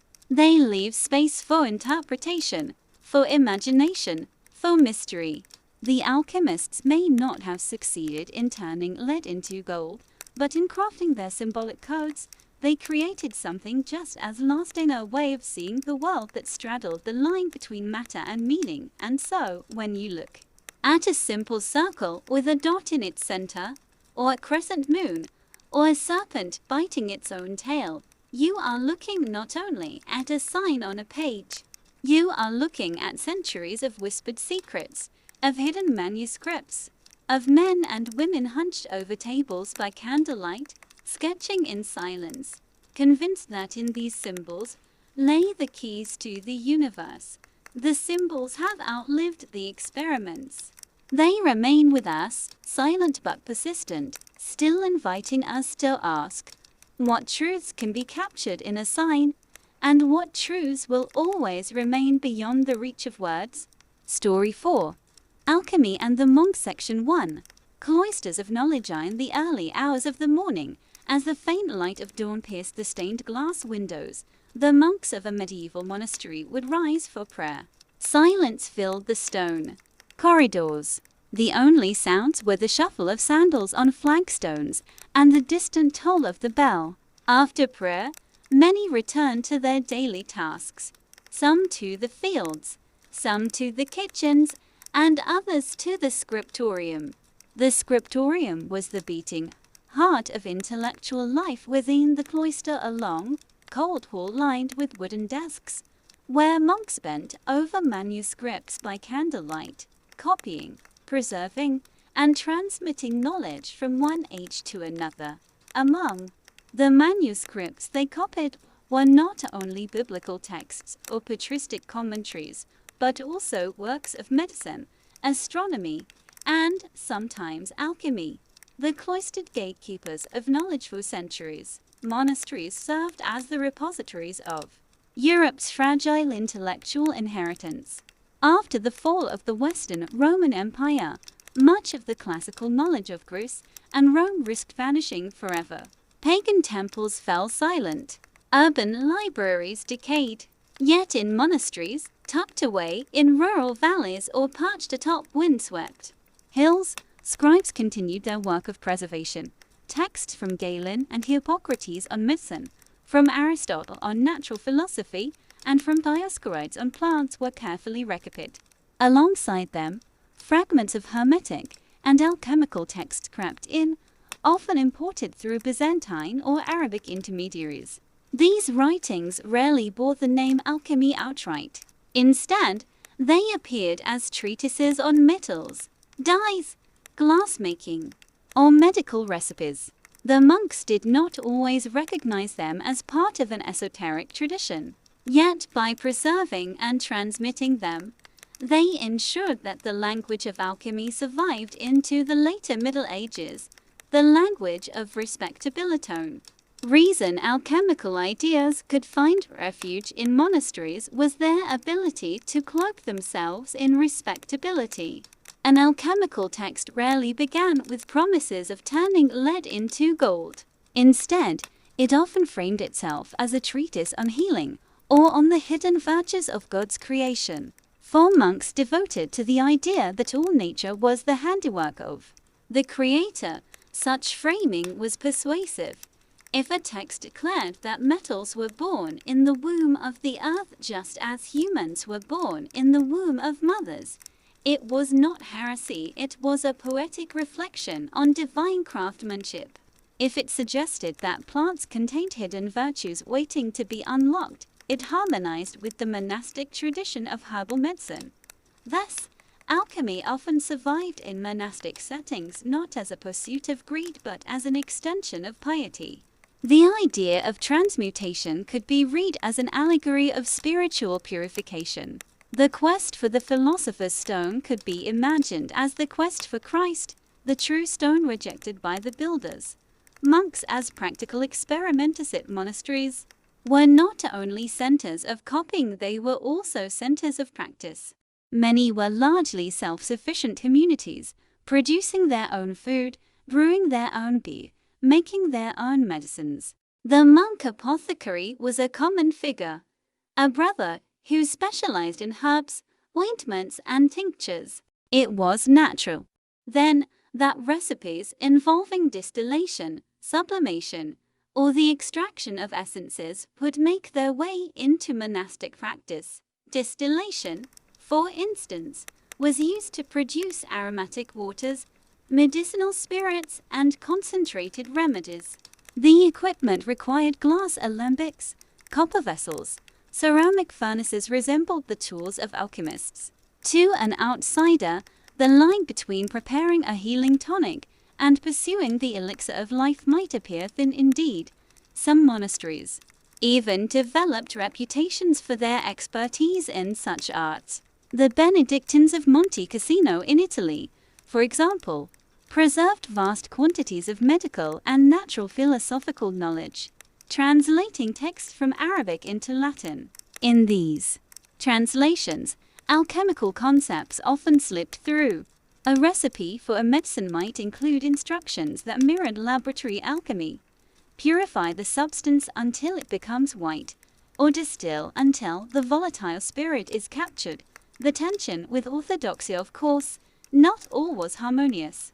Church authorities often regarded alchemy with suspicion. Its association with secrecy, with promises of gold, and with unorthodox cosmologies made it a potential threat.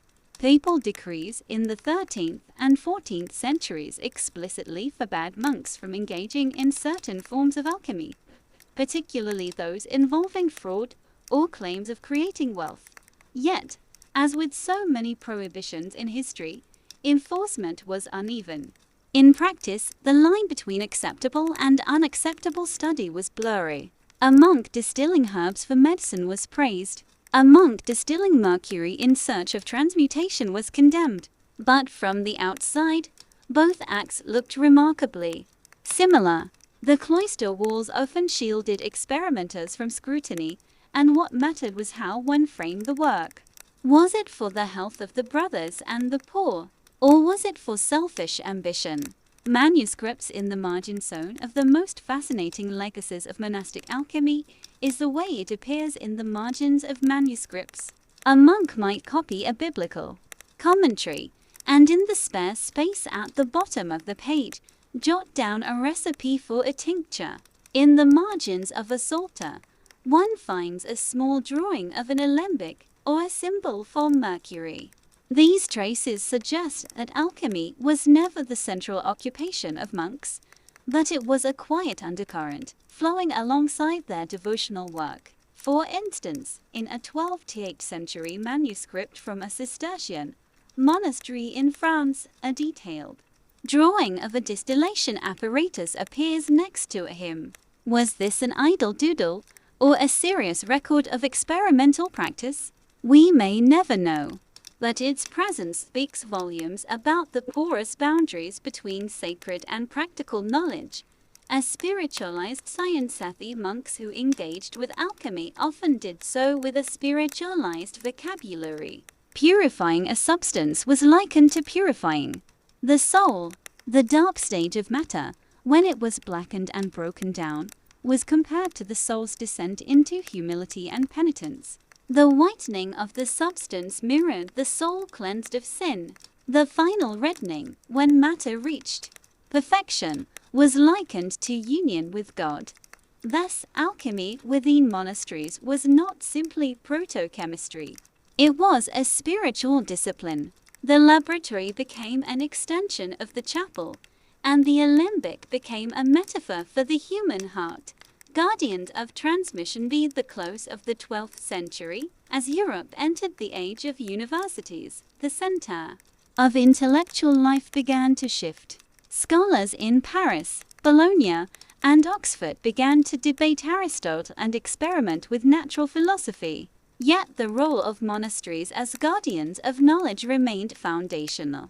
Without their patient copying and cautious preservation, much of the alchemical tradition, especially as transmitted through Arabic sources, would not have reached Europe at all.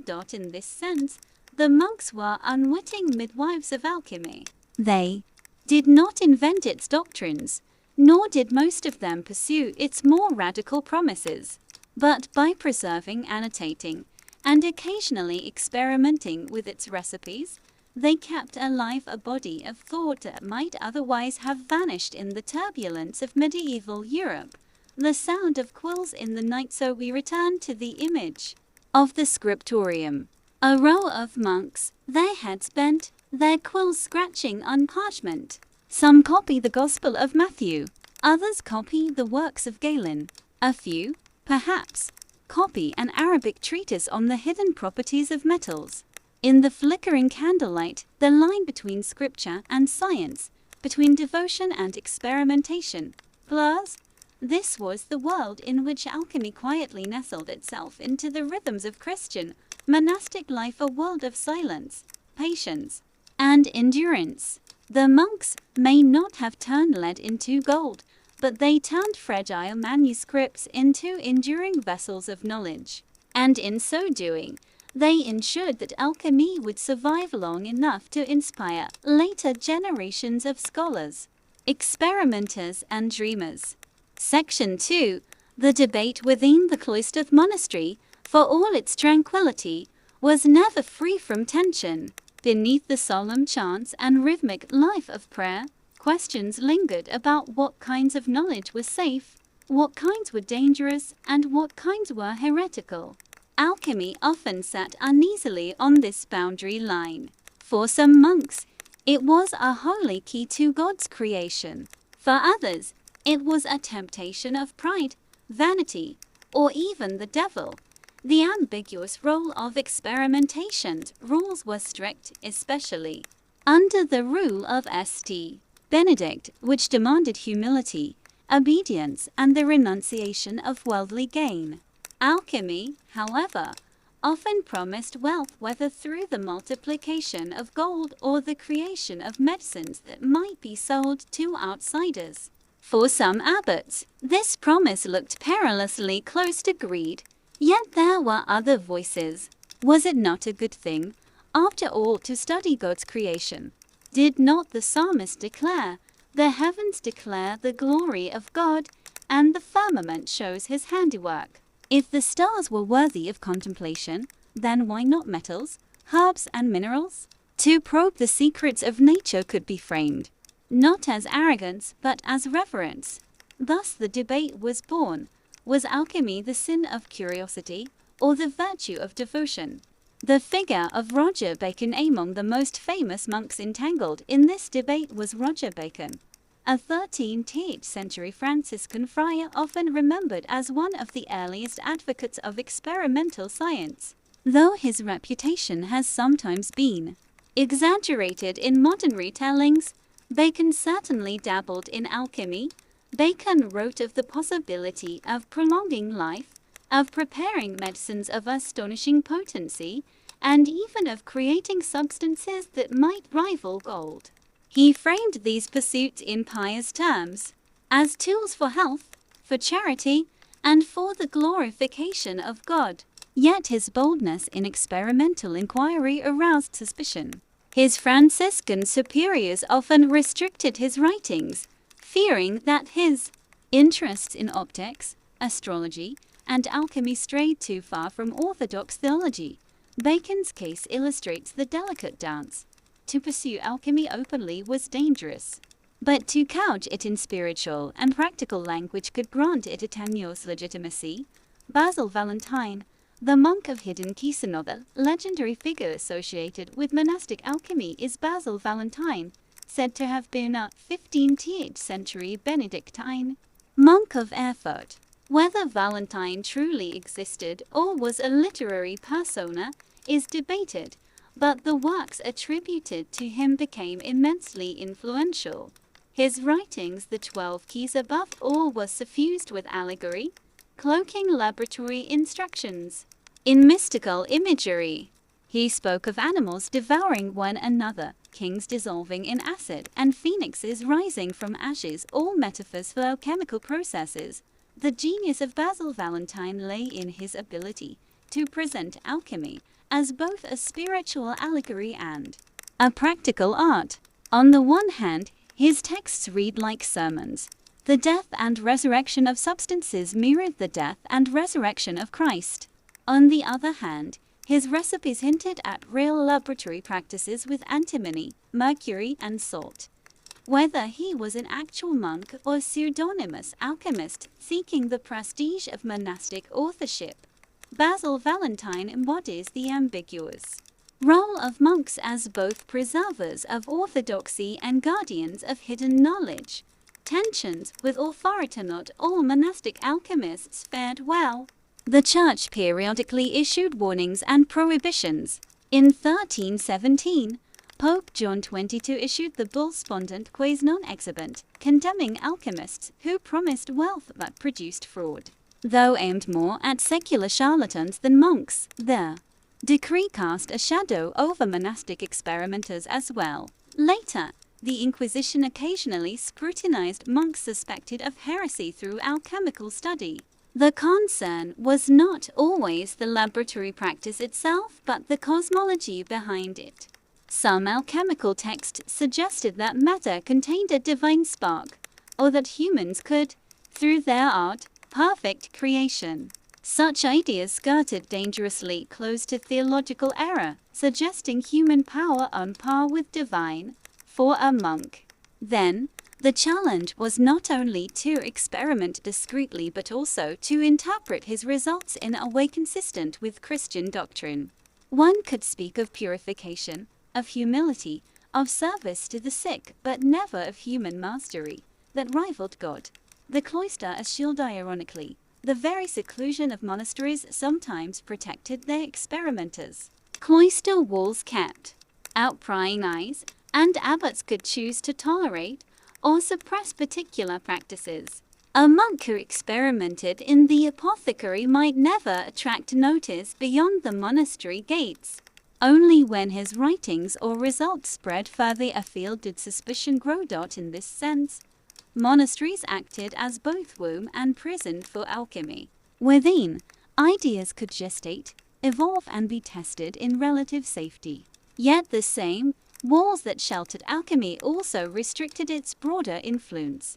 For alchemy to flourish openly, it would need the patronage of princes, scholars, and physicians outside the cloister, something that would come later, in the Renaissance, allegory or laboratory.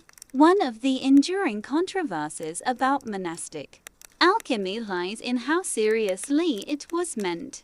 Were monks genuinely attempting laboratory transmutations, or were they using alchemical language purely as allegory for spiritual truths? The answer, most likely, is both. Some monks indeed fired furnaces and distilled essences, motivated by medicine or curiosity. Others, reading alchemical texts allegorically, saw in them profound meditations on sin and salvation. Still others blurred the two. For them, the act of distillation was itself a prayer, and the alembic a mirror of the soul's purification. Thus, within the cloister, the very ambiguity of alchemy, half science, half symbol, allowed it to survive. A case study: the abbot and the furnace. One anecdote preserved in later chronicles: an abbot discovered that a young monk had been secretly stoking a furnace at night. When confronted, the monk confessed he was attempting to purify mercury into silver, hoping to provide the monastery with new wealth. The abbot, torn between admiration for his zeal and fear of sin, ordered the furnace dismantled, but did not expel the monk. Instead, he commanded him to redirect his energies into copying medicinal texts. The story, whether apocryphal or true, captures the essence of the controversy. Alchemy tempted with its promise of power, but it was tolerated so long as it could be reframed as service. Between piety and pride be the end of the Middle Ages, the debate about monks and alchemy had not been resolved. Some monasteries tolerated it, others condemned it. Some monks became legends of hidden wisdom, others slipped into obscurity. What is clear is that monasteries were not sterile vaults of orthodoxy, but living communities where faith, curiosity, and ambition coexisted uneasily.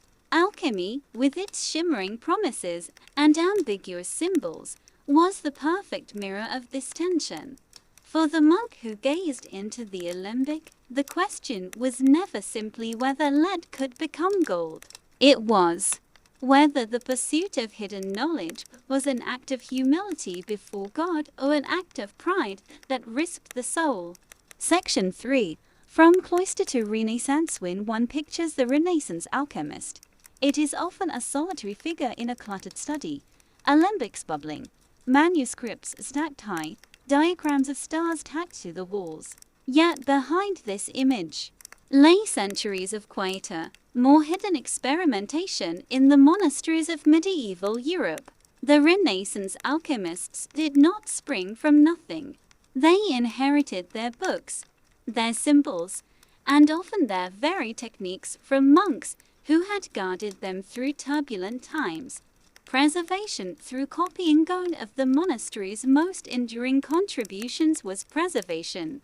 Scribes hunched over their desks in candlelight, copied ancient and medieval texts with painstaking care. In doing so, they ensured that works of Greek, Arabic, and earlier European alchemists survived to be rediscovered later. Without monastic copying, many of the essential texts of alchemy might have perished in fire, war, or neglect. By preserving them, sometimes under the guise of natural philosophy or medicine, monks acted as unwitting guardians of the tradition. Thus, when Renaissance humanists and scholars went searching for ancient wisdom, they often found it already waiting in the monastery libraries. The monastic laboratory as protopatha. Not every monastery had a laboratory. Many maintained apothecaries. These spaces, originally dedicated to preparing medicines for monks and local communities, often contained furnaces, mortars, distilling vessels, and herbs. In these apothecaries, monks tested recipes, distilled tinctures, and learned through hands-on practice. Though the aims were modest healing rather than transmutation, the skills acquired were transferable. When Renaissance alchemists sought to expand their experiments, they often built upon the technical foundations established by monks. The monk's mortar became the alchemist's crucible. The monk's herb garden became the alchemist's pharmacopoeia. Spiritual allegory becomes secular curiosity. In monasteries, alchemy had often been cloaked in spiritual allegory. The purification of metals mirrored the purification of the soul. Yet in the Renaissance, these allegories began to shed their monastic context. Symbols once used as meditations on sin and salvation were reinterpreted as guides to natural philosophy. This shift was not a rejection of spirituality, but a transformation. Renaissance alchemists such as Paracelsus retained a belief in divine mystery, but they no longer bound themselves to the cloister's strict orthodoxy. Freed from monastic walls, alchemy's allegories could be read more boldly as instructions, theories, and hypotheses. The quiet influence of monastic names figures like Basil Valentine, whether real or pseudonymous, continued to exert influence. His texts, widely read in the Renaissance, carried with them the authority of the monastic label. To ascribe alchemical writings to a monk was to suggest they were not the dangerous musings of a heretic, but the reflections of a man of God. In this way, monasteries provided not only the tools and texts of alchemy, but also a veneer of legitimacy that eased alchemy's survival into a more skeptical age. Tensions resurface in new forms. Debates that rumbled through cloisters did not vanish, but re-emerged in Renaissance guise. Was alchemy genuine science or foolish fraud? Was it holy wisdom or impious arrogance?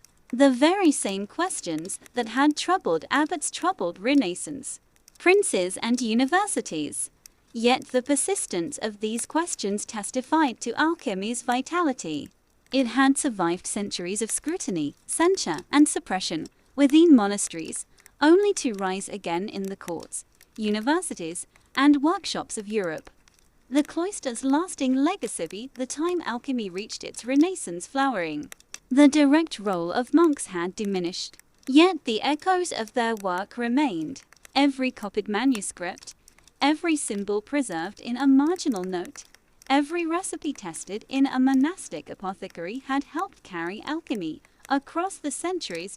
In the end, the monasteries had not resolved the tension between piety and curiosity, but in their very hesitation, preserving yet questioning, practicing yet allegorizing, they had created a bridge that allowed alchemy to cross from the medieval cloister to the Renaissance laboratory, a final image picture.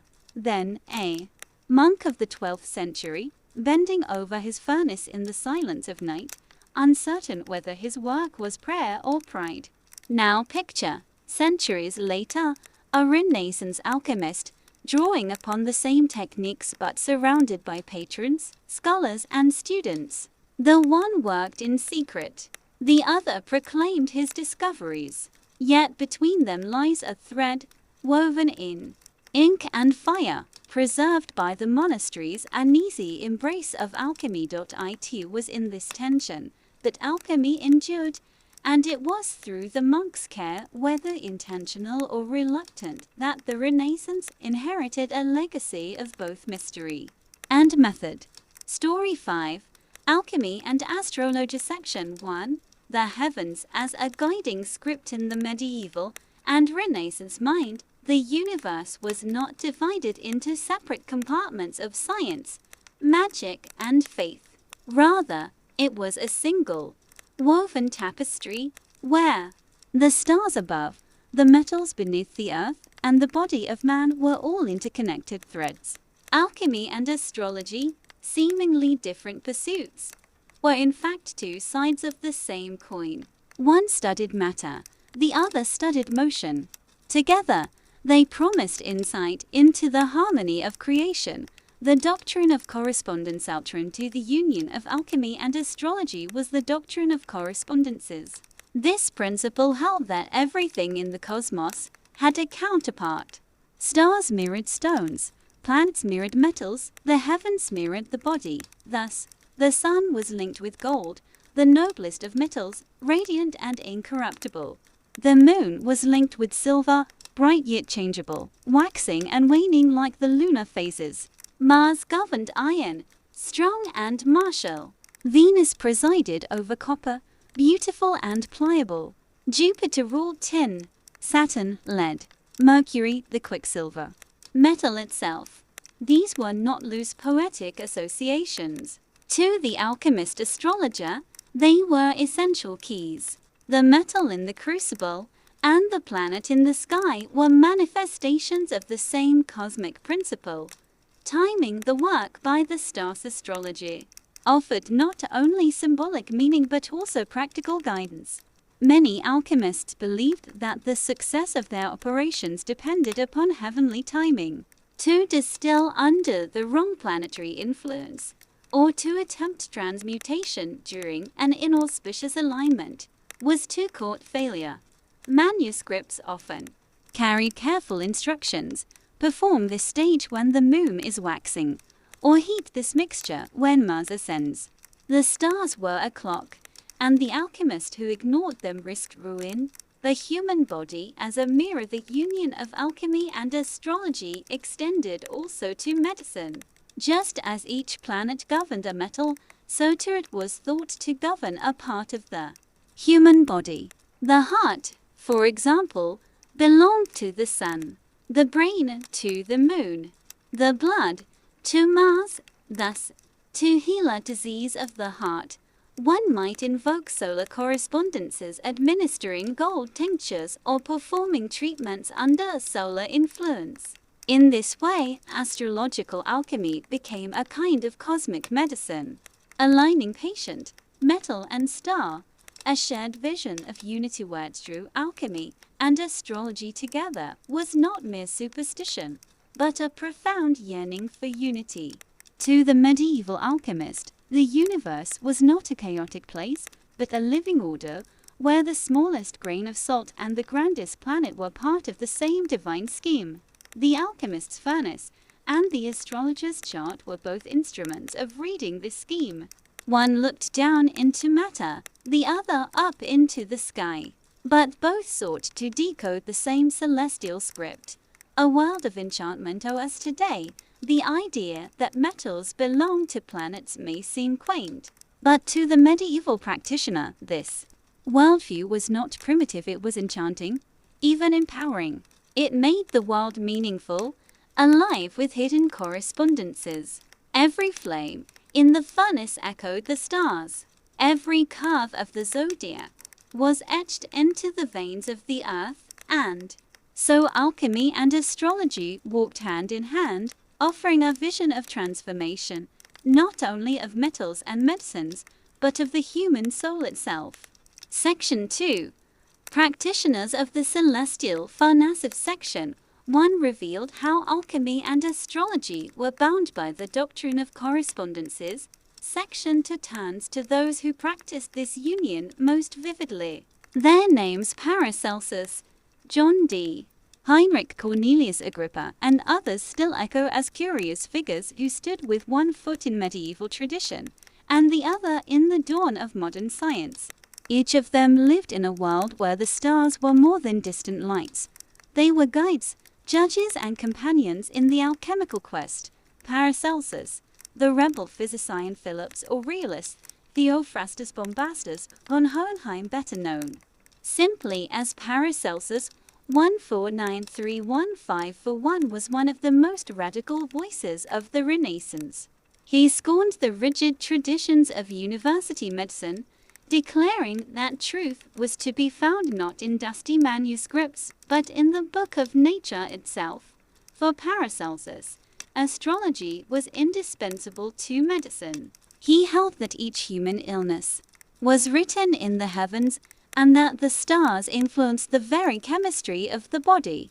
A physician, therefore, must read both the patient's symptoms and the sky. His medical alchemy was strikingly practical. Rather than merely repeating ancient recipes, Paracelsus distilled new tinctures and compounds, arguing that each should be timed to planetary rhythms.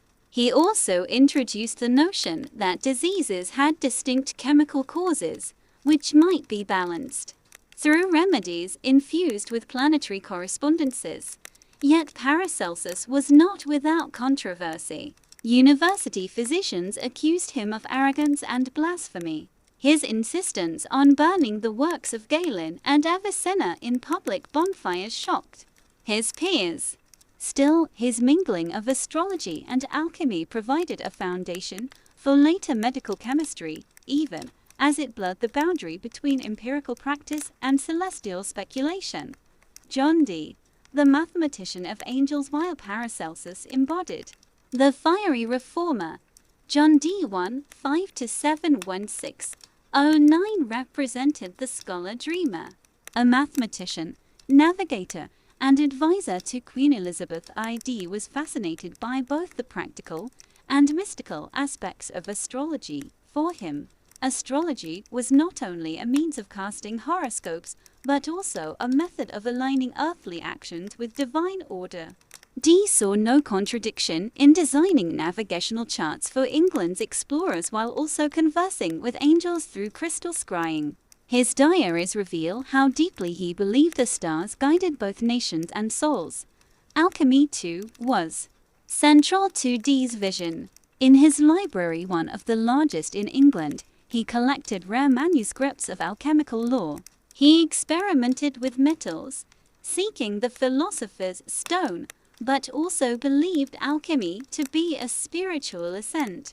The furnace, for Dee, was not merely chemical but mystical. The purification of matter mirrored the purification of the soul. His reputation, however, was unstable. Admirers saw him as a learned sage.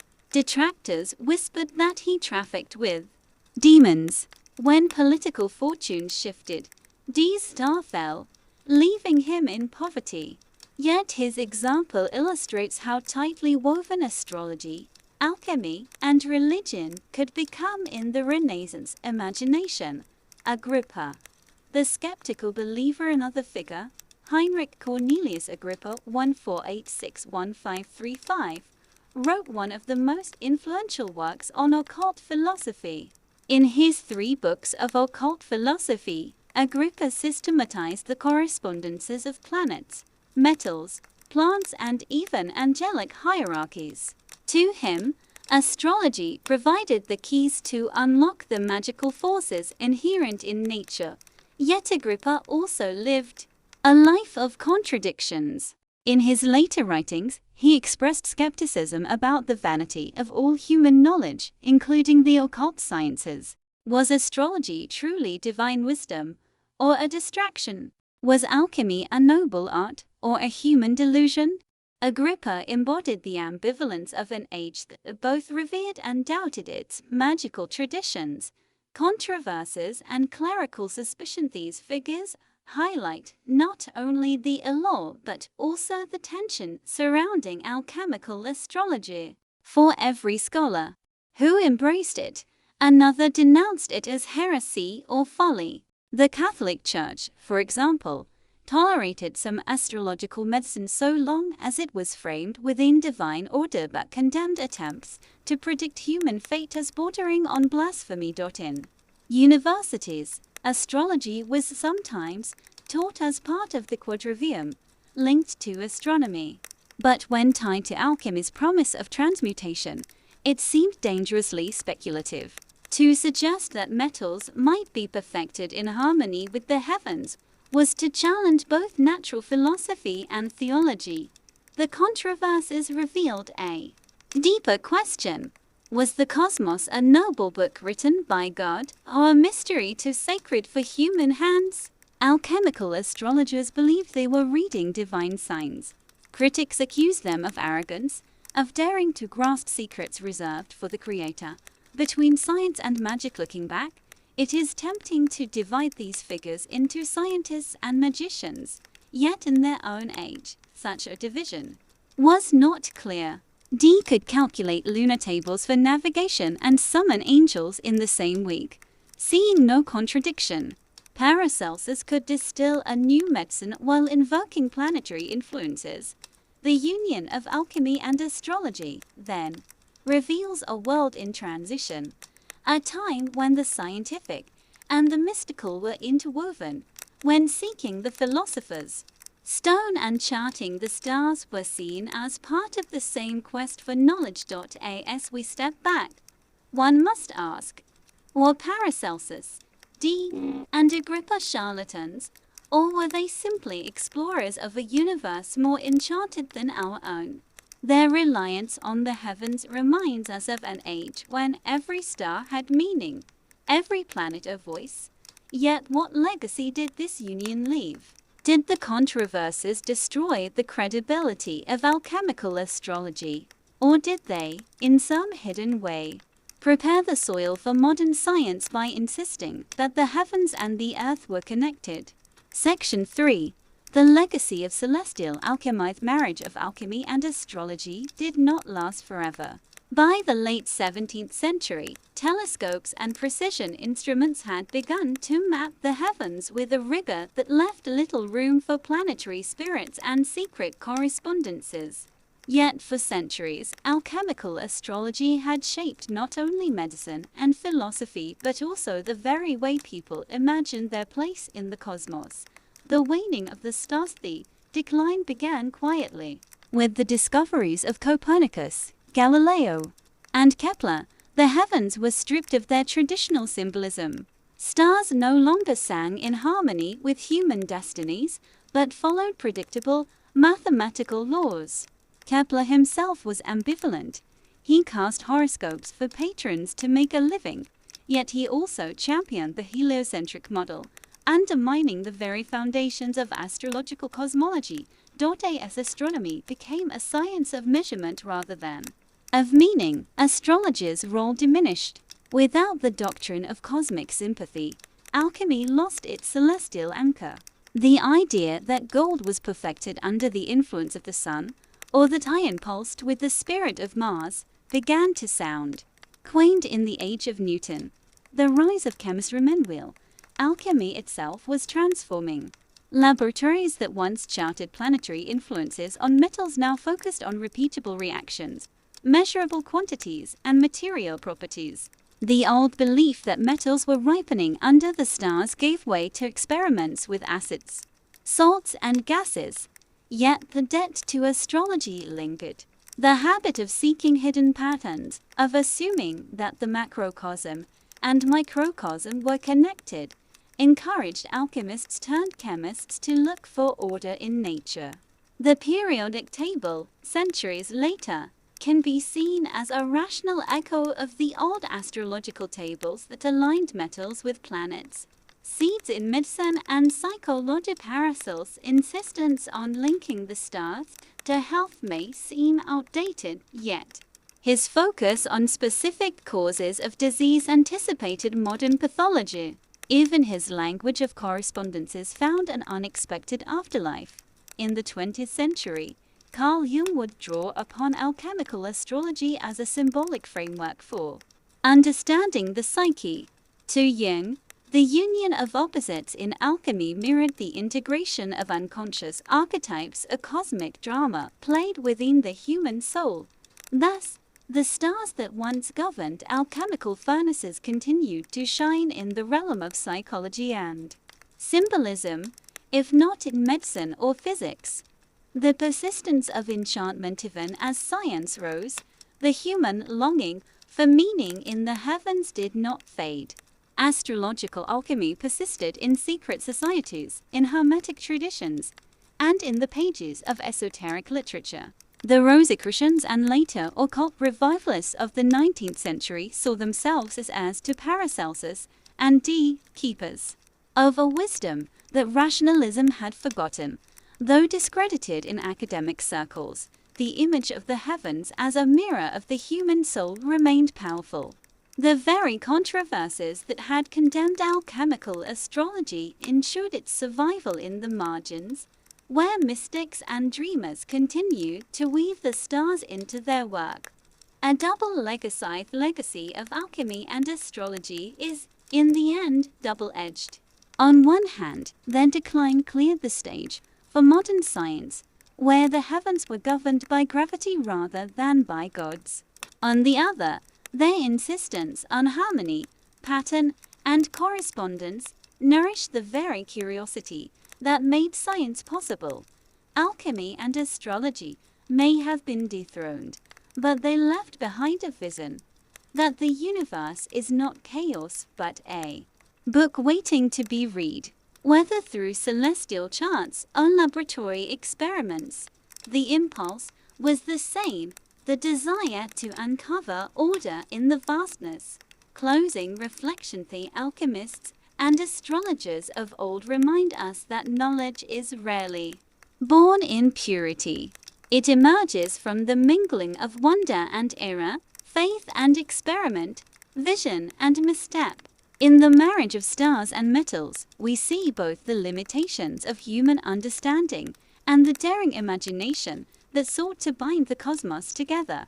And, though their symbols have faded, their legacy whispers still. Perhaps, in some hidden sense, we too are children of the stars, seeking transformation in the furnace of time. Story 6. Alchemy and Medicine. Section 1. From elixirs to apothecaries. When you think of alchemy, you might imagine bubbling crucibles, golden visions, and secret manuscripts. Yet for many practitioners in medieval and Renaissance Europe, alchemy was less about transmuting metals into gold and more about transforming illness into health. The physician alchemist stood at the crossroads of chemistry and healing, where tinctures, powders, and elixirs promised relief or sometimes disaster. The medical roots of alchemy. From its beginnings in the Greco-Egyptian world, alchemy was tied to medicine. The very word elixir originally referred not to the philosopher's stone but to a curative substance. Ancient physicians believed that the manipulation of matter could unlock hidden virtues in plants and minerals. If metals could be purified in a furnace, why not the human body? If dross could be burned away from lead, could illness not be expelled from flesh? These ideas were reinforced by Galenic medicine, the dominant system in medieval Europe. Based on the four humours blood, phlegm, black bile, and yellow bile, it treated health as a balance, illness as imbalance. Alchemists, with their furnaces and stills, claimed they could restore equilibrium by distilling medicines that acted on humours directly. Elixirs of longevity. The most ambitious branch of medical alchemy was the quest for longevity. While the philosophers' stone was often imagined as a tool for turning lead into gold, in medicine it became the elixir of life. In Arabic alchemical texts, this drink promised not just health but immortality. European alchemists inherited the dream, and in their laboratories sought tinctures that would extend vitality. These elixirs were often based on metals and minerals: antimony, mercury, sulfur, and saltpeter. The reasoning was simple, if hazardous. Metals embodied permanence, and their essence might confer resilience on the frail human body. To the modern eye, it was dangerous quackery. Yet to medieval minds, it was an experiment worth pursuing. Alchemy in the apothecary shop. Beyond immortality, alchemists also produced remedies for ordinary ailments. Their stills distilled plant extracts into concentrated forms, precursors to modern tinctures. Their crucibles prepared powders and pills that entered apothecary shops. Common recipes included aqua vitae, water of life, a distilled alcohol used both as medicine and as a recreational drink. Sublimate of mercury, employed against skin diseases, though toxic in high doses. Antimonial wine, wine laced with antimony compounds, prescribed to cleanse the body through purging. Apothecaries relied heavily on these preparations. Though dangerous by modern standards, they represented a significant step toward pharmaceutical chemistry. Distillation, sublimation, crystallization all became tools not just of the laboratory but of medicine. Paracelsus and the revolution in healing. The most famous champion of alchemical medicine was Paracelsus, 1493-1541, a Swiss physician. He rejected Galenic humours and proclaimed that illness had external causes: poisons, parasites, and environmental factors.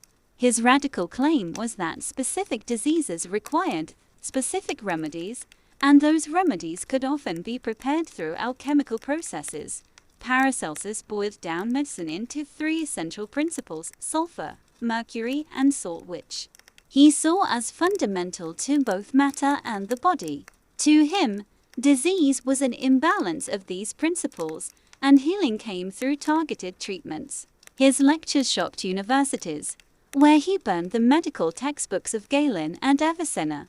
As a public gesture, though controversial, Paracelsus's insistence on observation and experiment reshaped medicine. He pioneered the use of chemicals like laudanum and opium tincture, zinc, and arsenic as treatments. His motto, "The dose makes the poison," remains a cornerstone of toxicology today.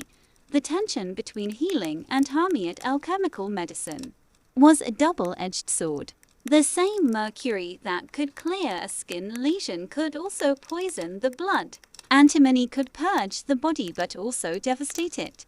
Distilled alcohol might revive the weak but ruin the strong.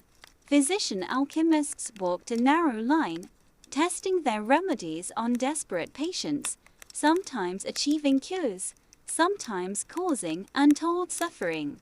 The lack of standardized doses and the secrecy of recipes meant that what worked in one case might kill in another. Still, the promise of relief ensured that alchemical medicine flourished, especially in an age where traditional remedies often failed.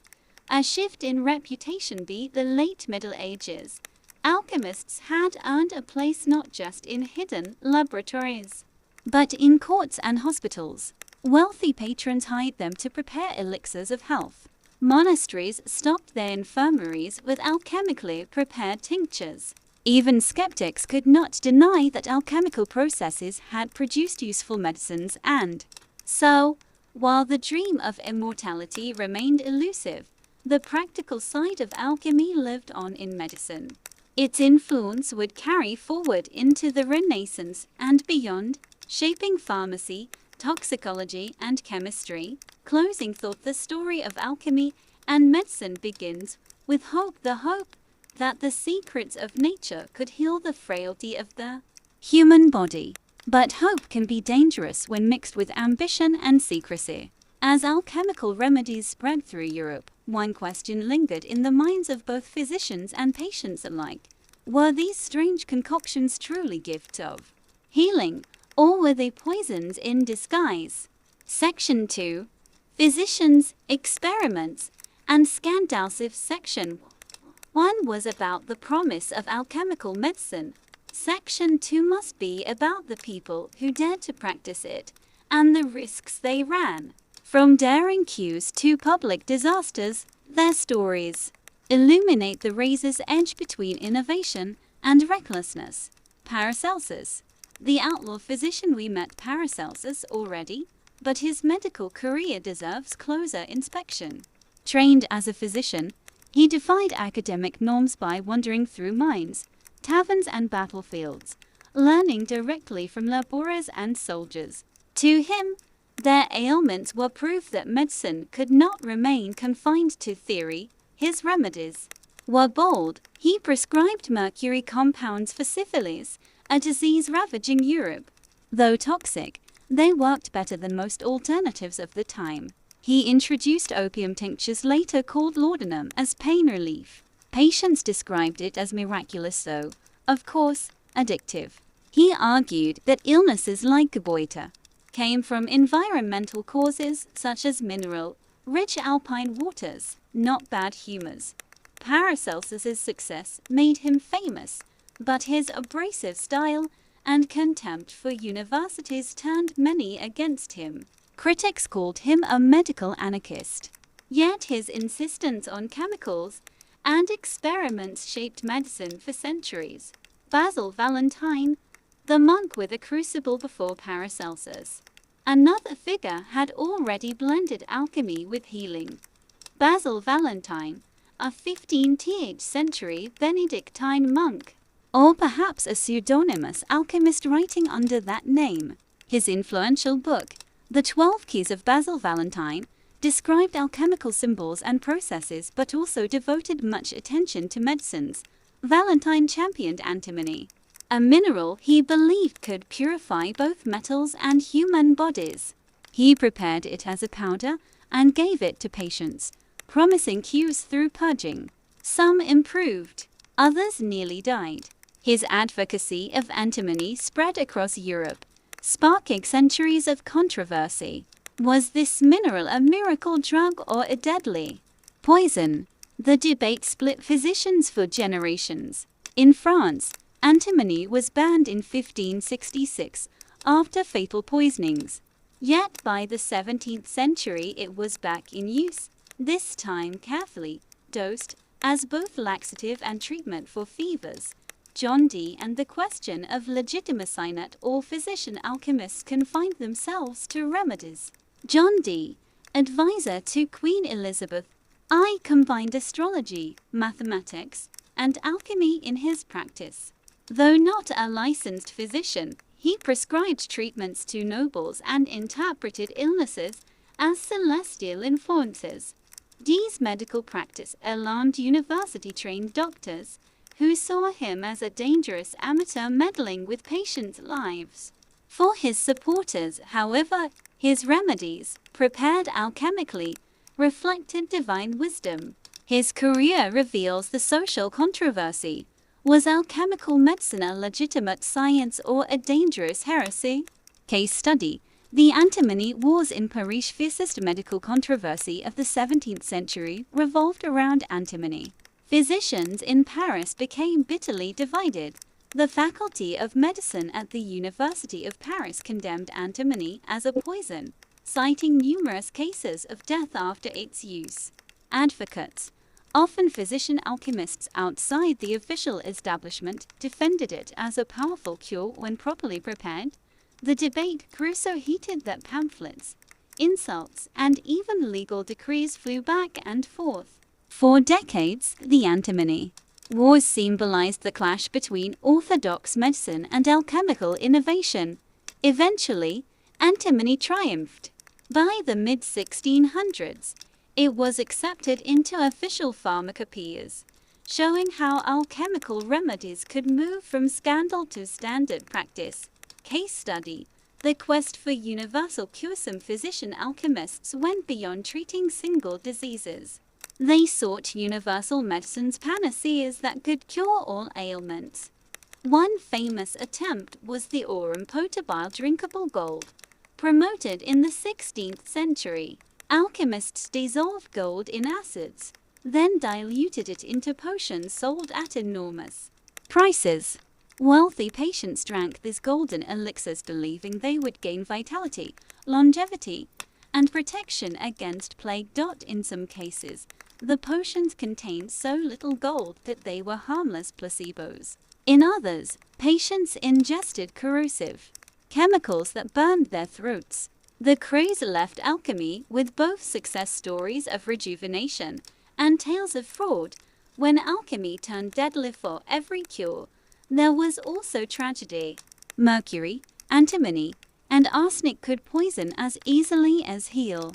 Historical accounts record patients vomiting blood, suffering convulsions, or wasting away after remedies. One notorious example comes from 17th century England, where Sir Theodore Turcotte de Mayenne, physician to James I, prescribed antimonial compounds. His critics accused him of slowly poisoning the king. Though Mayenne defended his treatments, the suspicion shows how fragile a physician alchemist's reputation could be.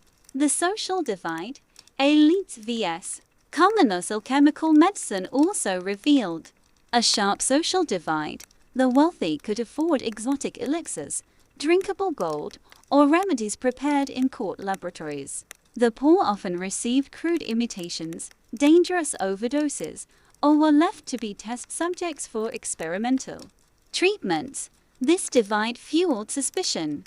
Was alchemy truly about healing humanity, or was it a tool for exploiting desperation?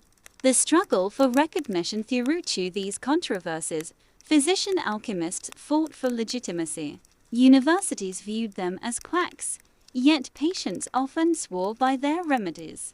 Governments alternated between banning and endorsing their concoctions.